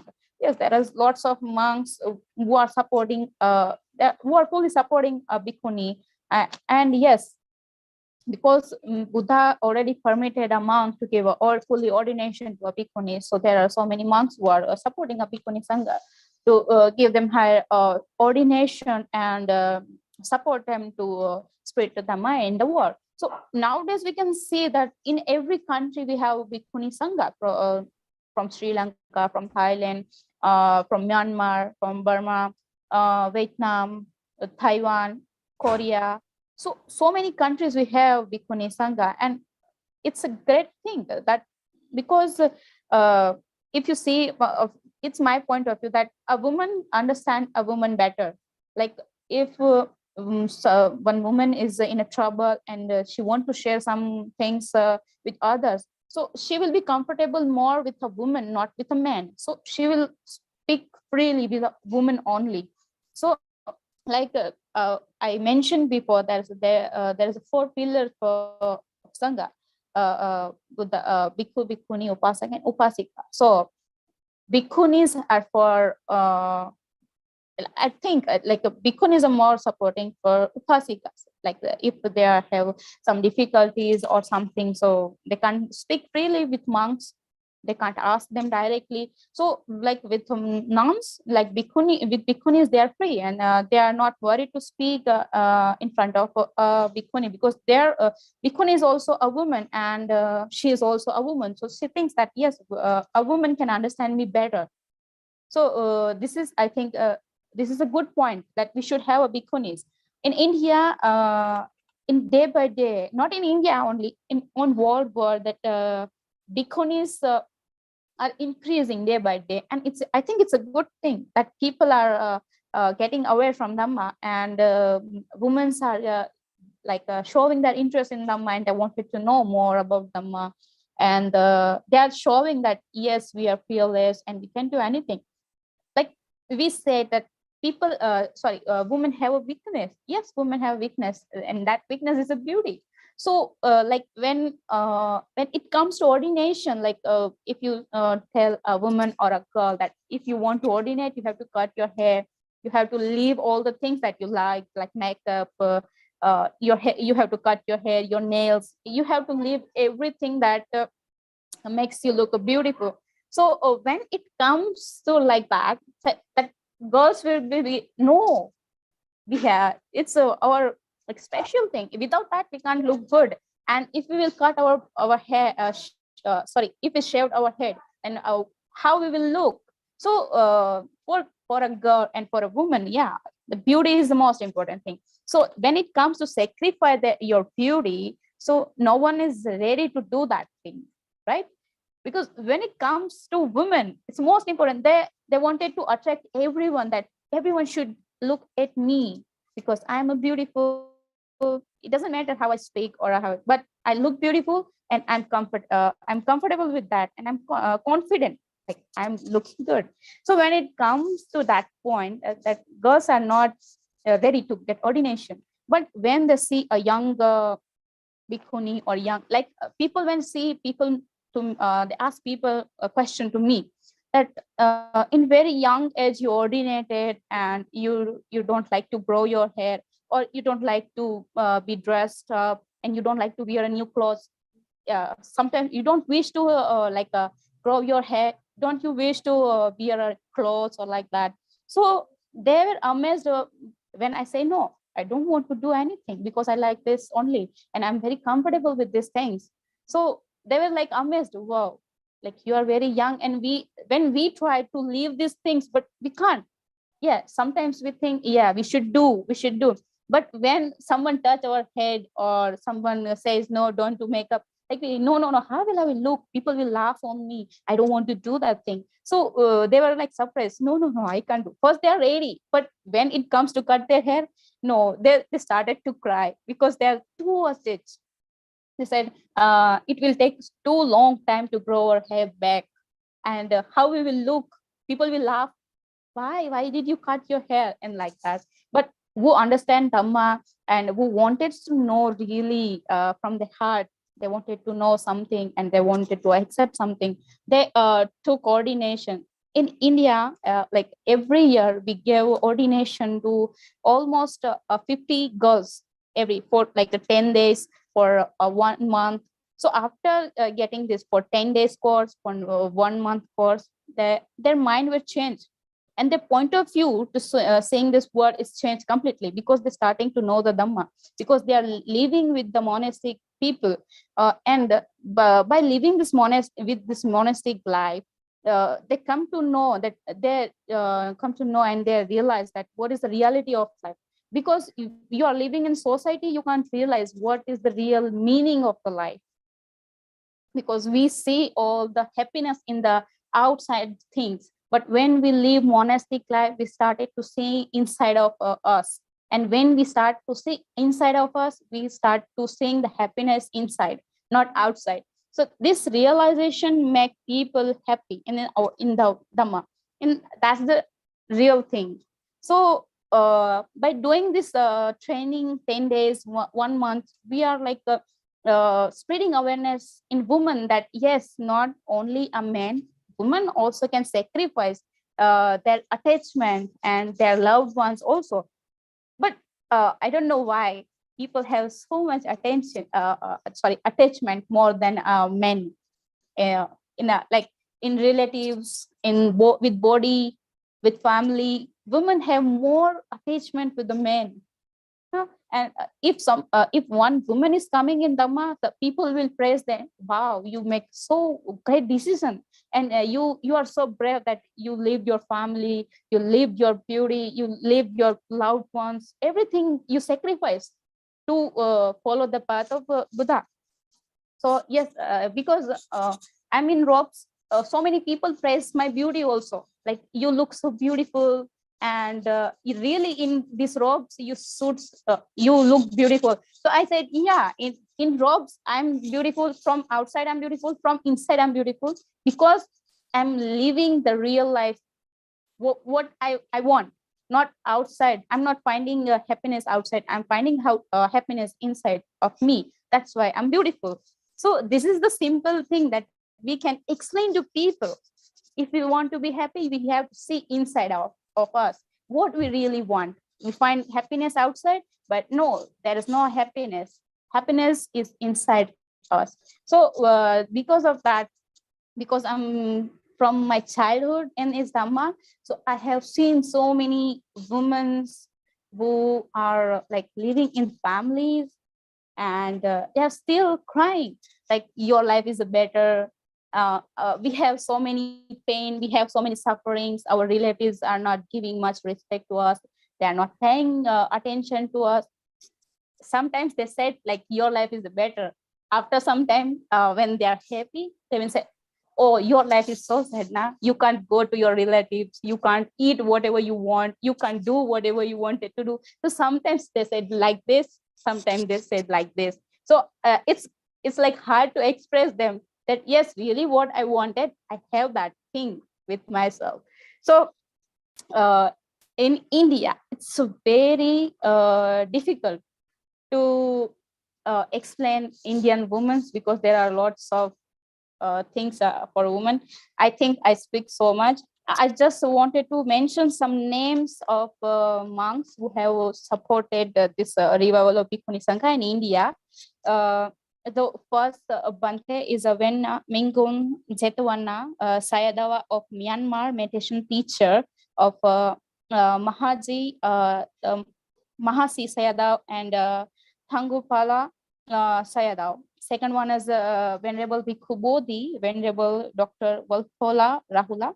Third one is a Venerable Donangoda Revata Mahathera and late Venerable Maha Palagama Vipusara Mahathera of the Mahabodhi Society in India, who revived the Bhikkhuni order in Sarnatha in 1996. That was what Sri Lankan Bhikkhunis. Late Venerable Dr. Sri Dhammananda, who attained the Bhikkhuni ordination at Bodh Gaya in 1990, and that was Indian Bhikkhuni ordination. Ajahn Burma Vanso and Ajahn Sujato, who ordinated 4 women in Australia in 2009. All the evidence indicate the above point of the fact that the Bhikkhuni order can be revived if we are guided by the spiritual and not the latter alone. All we need is a political will and compassion towards the other half, humankind, and fact. It has already been revived. The only question is, can we make the acceptance globally so that a woman renunciated can step into any country and can proudly say that I am a fully fledged member of the Sangha. Today in India, women are ready to accept the monastic life, but still there people are like India is a male-dominated country, so still we are facing a lot of problems. But I hope that in future we will solve these questions, and I hope that Bhikkhuni Sangha, we will see that Bhikkhuni Sangha like Mahapajapati Gautami founded as a Bhikkhuni Sangha Metta founded like the 2,500 Bhikkhuni Sangha like that. I hope in India we will have that much Bhikkhuni Sangha soon. And by saying this word, I want to conclude my speech here. Namo Buddhaya, everyone. Thank you to hear me. Thank you so much, Venerable Bhikkhuni Vandana. It's very interesting that we hear from the generation to come, and that in our motherland, India, where we learn about the enlightenment of the Buddha and also the teaching of the Buddha. And that's where the Sangha started until today, And also that we heard about the excitement, and also the gratitude of this new development, which is has been waited for a long time, and the fourfold assembly has been established again. And now we would like to open for question and answer, and to all the participants. If you have any question to Bhante Sumitta or to Bhikkhuni Vandana, you may now put into the chat box to the host, and please ask question that is related to the topic, and then we can actually invite Bhante or Bhikkhuni to give the answer. So please write in if you have any questions.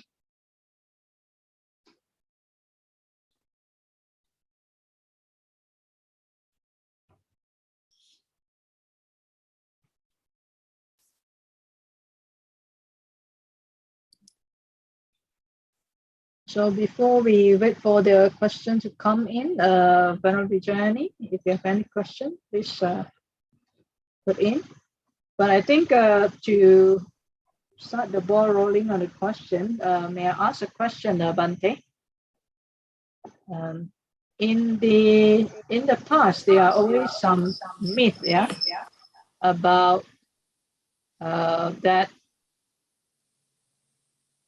what the Buddha has mentioned about the declination of the Sasana can happen is due to a lot of probably like practices or the teaching of Dhamma that is not being transmitted in full, that will make the Sasana decline. And there are also the myth that people used to say that it is due to because of Bhikkhuni that Sasana declined. I think a lot of clarification needs to be done, as we see from the sutta. So what do Bhante think about this misconception? Can you hear me? Okay. Yes, Bhante. Yes.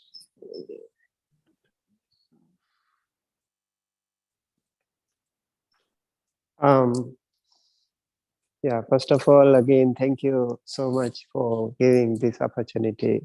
And yeah, it's a lot of discussions, a lot of debates going on in this topic. But as everything else in the world, the teachings of the Buddha itself says everything is impermanent. So is the Sasana that will also decline one way or the other. So the first 20 years or so in the Buddha Sasana, almost all the monks and they were the nuns, they were all very dedicated, and their only mission was to attain enlightenment.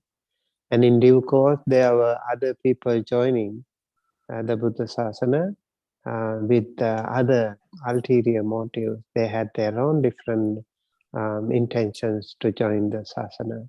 Maybe some they thought it's a good lifestyle, or they thought it's a good way to survive. And so they just joined, and they did not have the same intention. But some could even, with the help of the other, influence of the other wonderful Kalyana Mitta friends, they also attained somehow, Margapalas. And yeah, it's always there. And then later on, with the schism in the Sangha, many sects of Buddhism started to appear, and it was widespread everywhere. Then there were so many geographical situations like climatic changes and all the things, and then the color of the robe change, and then the way of robing change, and many things happen. So Theravada countries, for example, in extreme cold countries, you probably won't be able to wear the robe just like the way we do in Asia.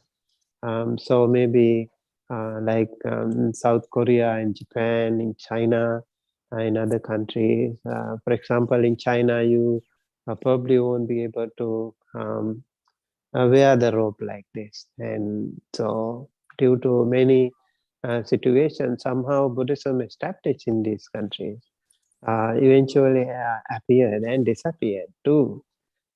It's always very challenging, especially for a bhikkhuni, to survive with this monastic practice, especially if you want to live like a forest monk or forest nun. It will be very hard.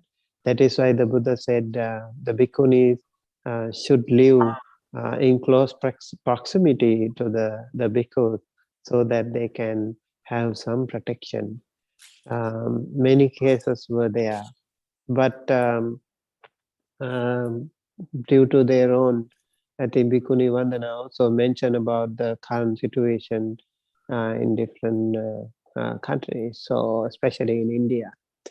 Those things can happen.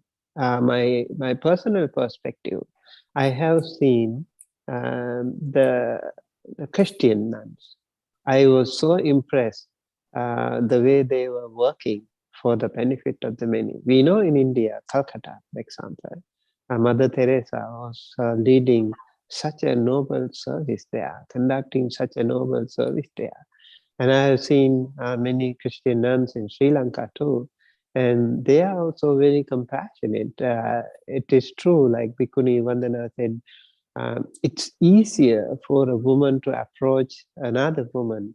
And also you have the mother figure, sister figure, so it's easier to approach them. And in the Buddha Sasana, we saw the Theravada, the countries lost the Bhikkhuni order some time back.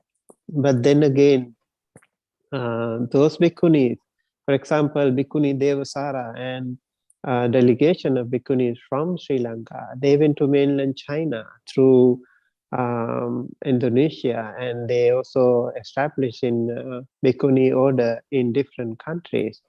And then Bhikkhuni order was also established in South Korea and other countries. We see many Bhikkhunis in Mahayana Bhikkhunis in Vietnam and other countries too. So if we have Bhikkhunis in our countries, in Theravada countries, they can do so wonderful job. They can do a they can play a great role. I personally, in my personal perspective, if you want to listen to, I fully agree with the Bhikkhuni order coming back, and I fully support them. Every single full moon day for the last few years, I also have been supporting the Bhikkhunis with the Ovada in the Western region. We have here a very senior Bhikkhuni Ayatathaloka, and we have many Bhikkhuni temples here in California and other parts of the country. Here in US, we have Aloka Vihara, Ananja Vihara, and Aya. So many Ayas we know personally that we are in connection with in America. Some from white American Bhikkhuni, some even African American Bhikkhunis like Aya Panyavati. Aya Palayani is in Germany, and recently Aya Sadda and another Bhikkhuni, they were from Cambodia, and so many Bhikkhunis are there already. They are doing such a great job. I think Aya Tathaloka and many other Bhikkhuni, Dhammadharini Bhikkhuni, Mahapajapati Bhikkhuni Monastery, and Brahma Vihara Bhikkhuni, Kachayana Bhikkhuni, Anuvidita Bhikkhuni, Tisarana Bhikkhuni, Ananda Bodhi Bhikkhuni, Ananja, and Aya Chanda, Aya Anuruddha, Aya Dhammananda, Aya Medanandi, Aya Nimala, and so many Bhikkhunis are there already here. They are doing so wonderful. And when I was in East Coast last time in Empty Cloud Buddhist Monastery, I met one Italian Bhikkhuni, Aya Soma, and they are all doing so wonderful. And I remember Aya Vimalajani, she's also from Germany. She was staying in Sri Lanka for a while. And we had a great discussion during the Vasa about the Bhikkhuni Vinaya, Bhikkhuni Patimukha. We were actually comparing the Bhikkhu and Bhikkhuni Patimukha with myself, Bante Sudaso, Aya Soma, and Aya Vimalajani. So they are, I see them progressing, and they are participating, they are practicing, they are leading. They can do so much good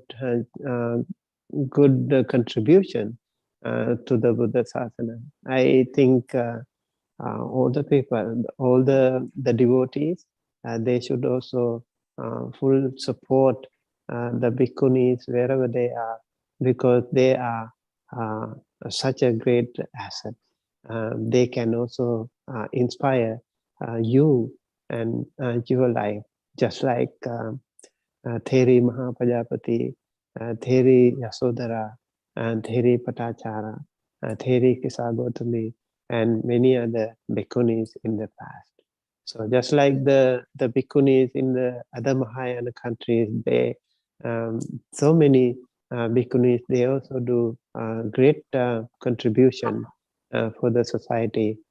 We think we should also give our support to the Theravada Bhikkhunis, new, but they also have actually come from the other countries which have some unbroken lineage.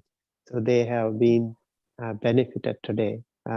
Just want to mention when the recent Bhikkhuni order was established in India, I was studying in Delhi University. I was there. I was so happy to hear this news. And ever since I was also supporting them. I have attended many Bhikkhuni ordinations. I have supported them. Yeah, I think Bhikkhuni Liu Phap also was there that time in Delhi University. I have many friends from Vietnam and other countries. So really, we want to support them. Yes. Thank you so much, Bhante.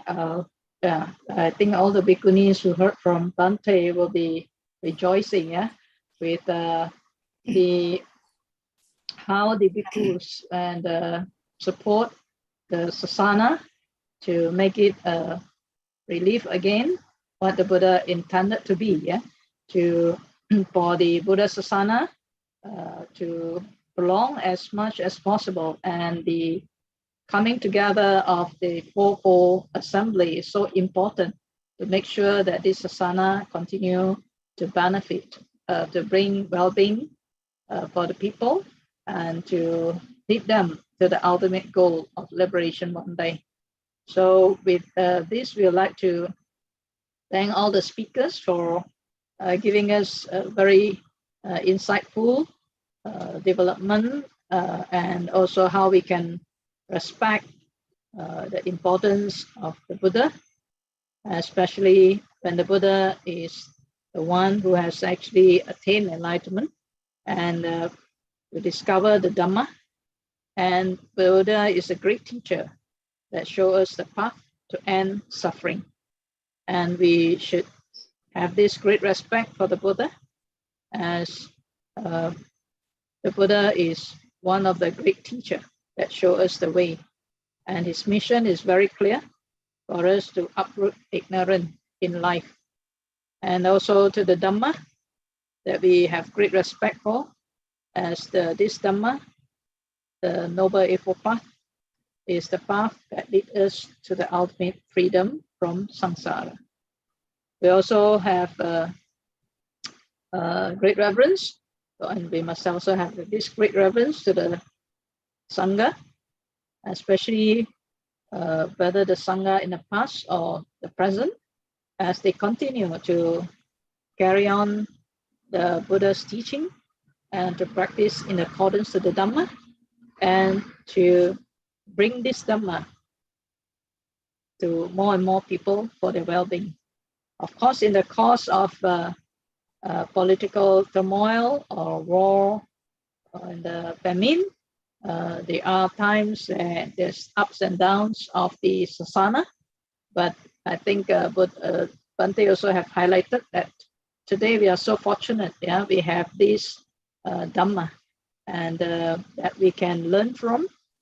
There are many great teachers, great Sangha that's still around to teach us and also to bring forth this Dhamma for more and more people. And now even the Theravada teaching and also the early teaching of the Buddha has been spread to many, many countries. Yeah, and this is the opportunity that we have. This is the time that we have, and we must make good use of this for good practice to do the Sila, Samadhi, Panya, so that we'll be able to one day realize the goal that the Buddha has shown us, that is to ultimately to uproot ignorance and realize the ultimate bliss of Nibbana. And also it is so important, like as Bhante said, yeah, for the Bhikkhu Sangha to carry on the torch of the Buddha and the importance of them to continue not only for the practice and to spread the Dhamma, but I think the ordination for the bhikkhunis, so that the Buddha Sasana, the 4 pillars, can continue to be strong and balanced together, and they can make great development for the teaching of the Buddha to be spread for the well-being, for the happiness and benefit of the many. So we have a great time actually listening to Bhante and also to Venerable Vandana for that respect for Buddha, Dhamma, Sangha, and the threefold training, and to live by loving kindness to each other. So I think these are the great reverence that we need to cultivate and to practice, so that all of us will be able to realize the goal of Nibbana one day, and to bring this teaching to more and more people. So with that, we would like to conclude the session by also inviting Venerable Bhikkhu Maha from Vietnam to represent UTBSI to give a word of thanks. Venerable? Thank you, Venerable. On behalf of the UTBSI, I would like to express our gratitude and joy while listening to the 2 Dhamma speakers today. The first is Venerable Sumitta from Dhamma USA. Bhante Sumitta was my schoolmate when we were studying together at Delhi University 20 years ago. Until now, even though we haven't met again yet, but we often met on the conferences like this. And today we are very happy to hear not only from your Dhamma talk, but also from your answer to Venerable Sumangala about your whole support, full support to the Bhikkhuni Sangha.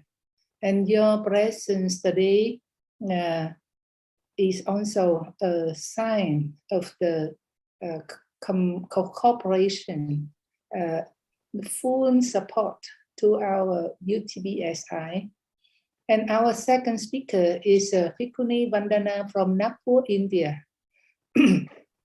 I'm very, it was a great surprise for me to see such a very young Bhikkhuni, only 24 years, and especially she became a Samaneri at the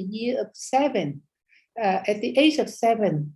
And she was a Samaneri for 13 years until she becomes a Bhikkhuni. And she also founded a Buddhist association to support the monks and the nuns in studying. It is really great. We really need those knowledgeable and enthusiastic Bhikkhunis so that we can propagate the Dhamma, especially in the land of India. Before people came to India, maybe especially in Vietnam, you know, when people say about India, they say that, oh, it is the land of the Buddha. So everyone there is a Buddhist. But no, when I came there, I was so surprised to discover, to know that only less than 1% of the population are Buddhists. But in Nagpur, in Maharashtra, in Bhikkhu Vandana's home place, the population of Buddhists is more than 70%. So we can say that now Buddhism revives again in Nagpur, thanks to the conversion of Dr. Ambedkar to Buddhism. I remember in 2013, I went to Nagpur, and together with Venerable Ramananda, we organized a 1 month training course for the Bhikkhunis there. Many Bhikkhunis and Pasamaneris expressed their wish that they will have better, proper training in Vinaya and Dhamma so that they can practice better and they can serve the Dhamma better. So that is why I'm very happy to know that The Bhikkhunis there are trying to establish a training center for the Bhikkhunis. And today we have Bhikkhuni Vandana here.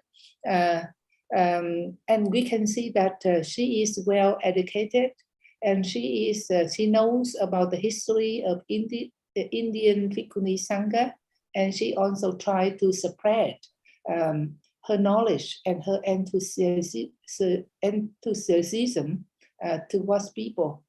So with this, I would like to thank again our two Dhamma speakers and also our organizers, Venerable Santini, Venerable Sumangala, and also on the participants, especially I saw so that there are many Upasika and Upasakas from Indonesia and Malaysia, some from USA also.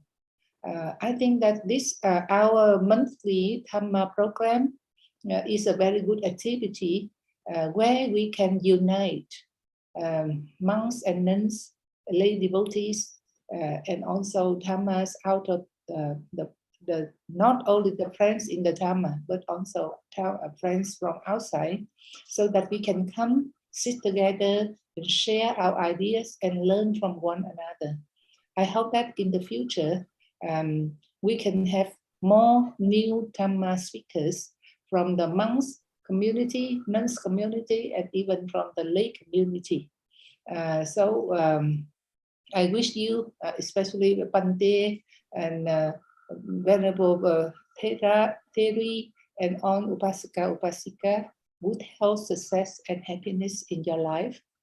And also for your information, tomorrow evening, I will have a Dhamma talk to the International Pali Tipitaka chanting, which is going on in Bodh Gaya from the 6th April to 16th April. During this time, we cannot go there, but there are about 1,000 monks and nuns and lay devotees are chanting Pali. And every night we will have the different Dhamma speakers. And tomorrow night, I will be the speakers of the program. So I would like to invite you to attend not only my talk, but also the Dhamma talks from other venerables. I would like to say again, thank you very much for your coming and also for your attention. Sadhu, sadhu, sadhu. Sadhu, sadhu, sadhu. Thank you so much, Venerable Bhikkhuni Maha Thero, for representing UTBSI as secretary to give these words of thanks.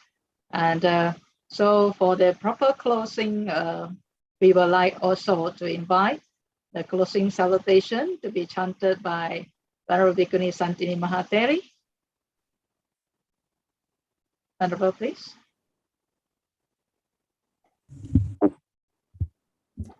My dear Dhamma sisters and Dhamma brothers, we are very lucky to have had the chance to learn from the honorable speakers in this Dhamma program, Most Venerable Bhante Sumitta and Venerable Bhikkhuni Vandana.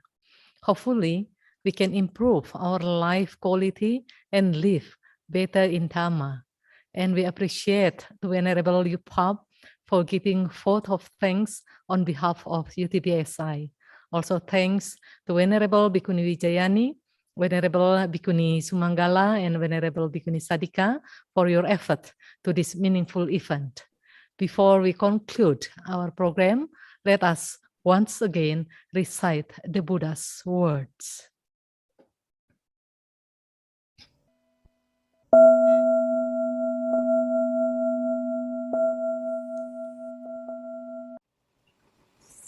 Sabba pasa akaranang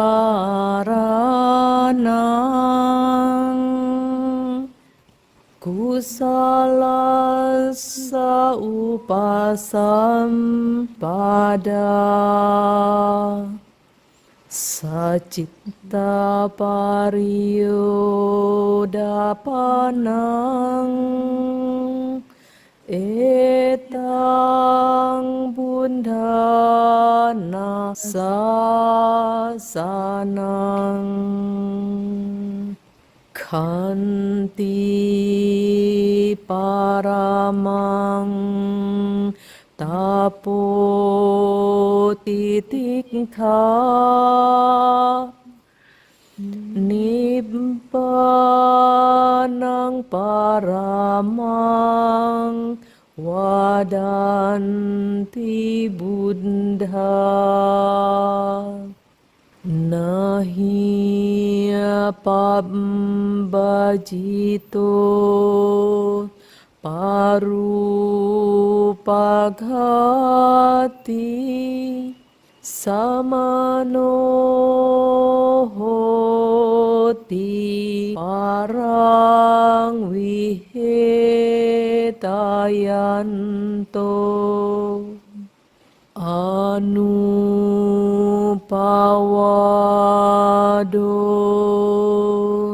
Anupaghato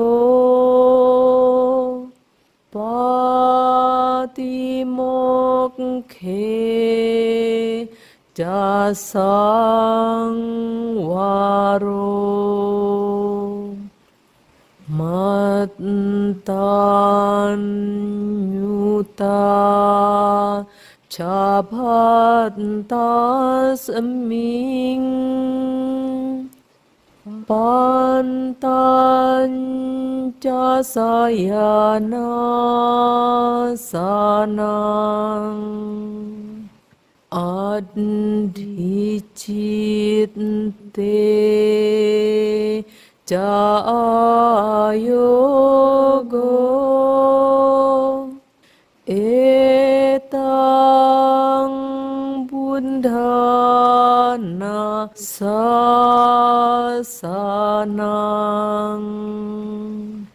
Sabbe Sankhara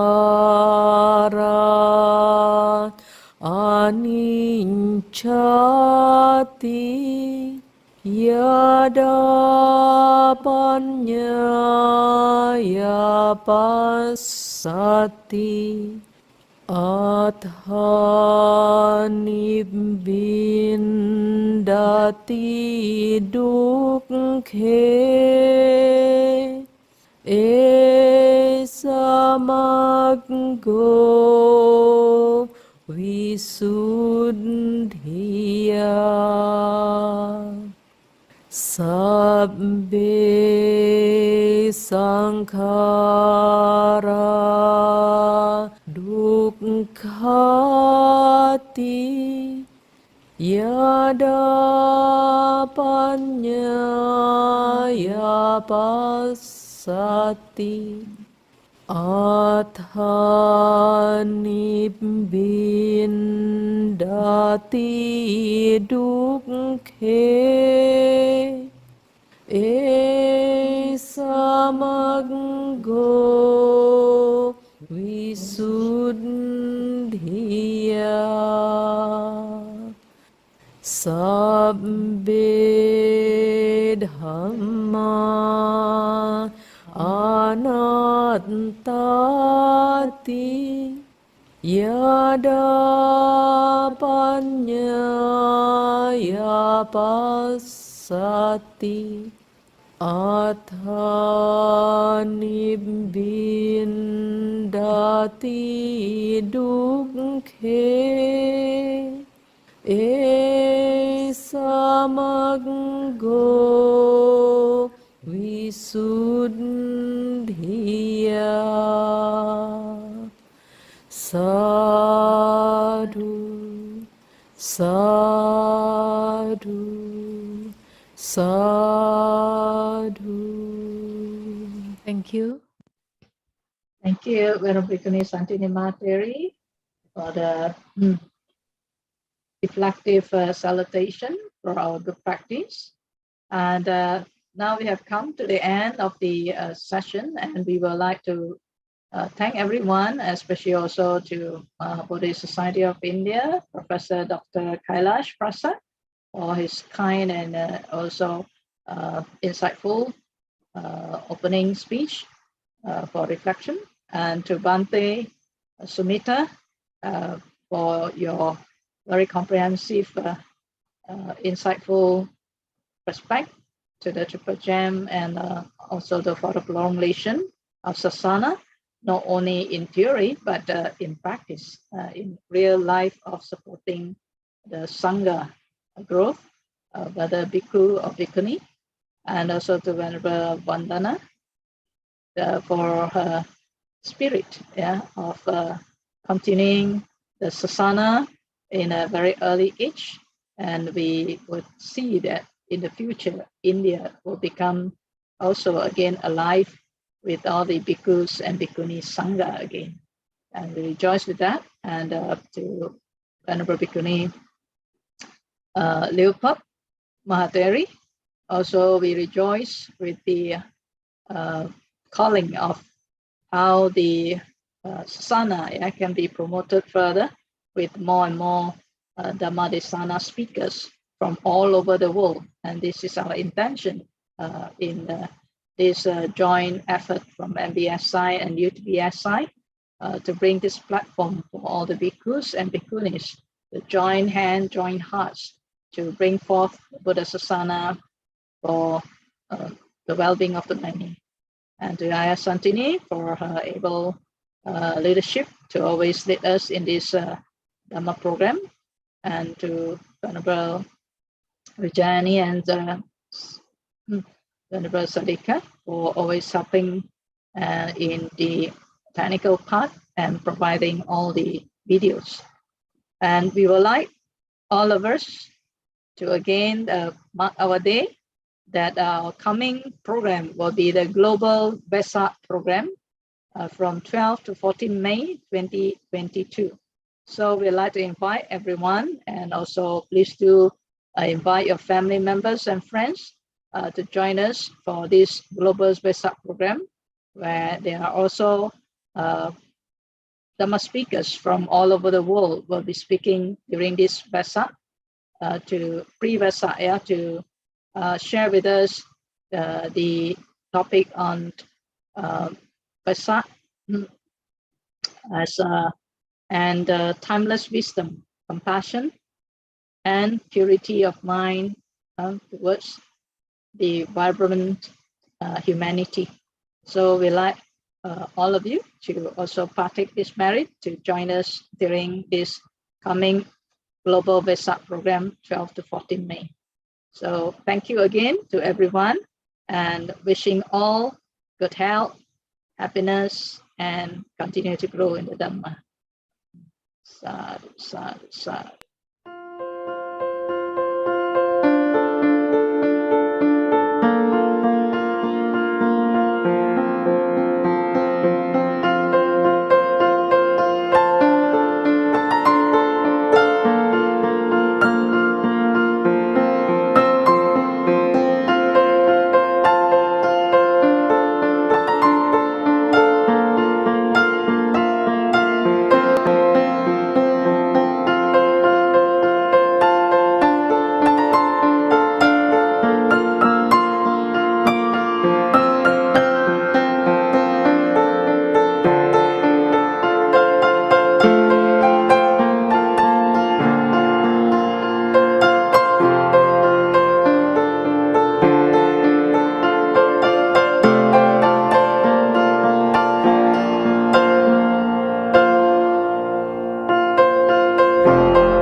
Have a good day.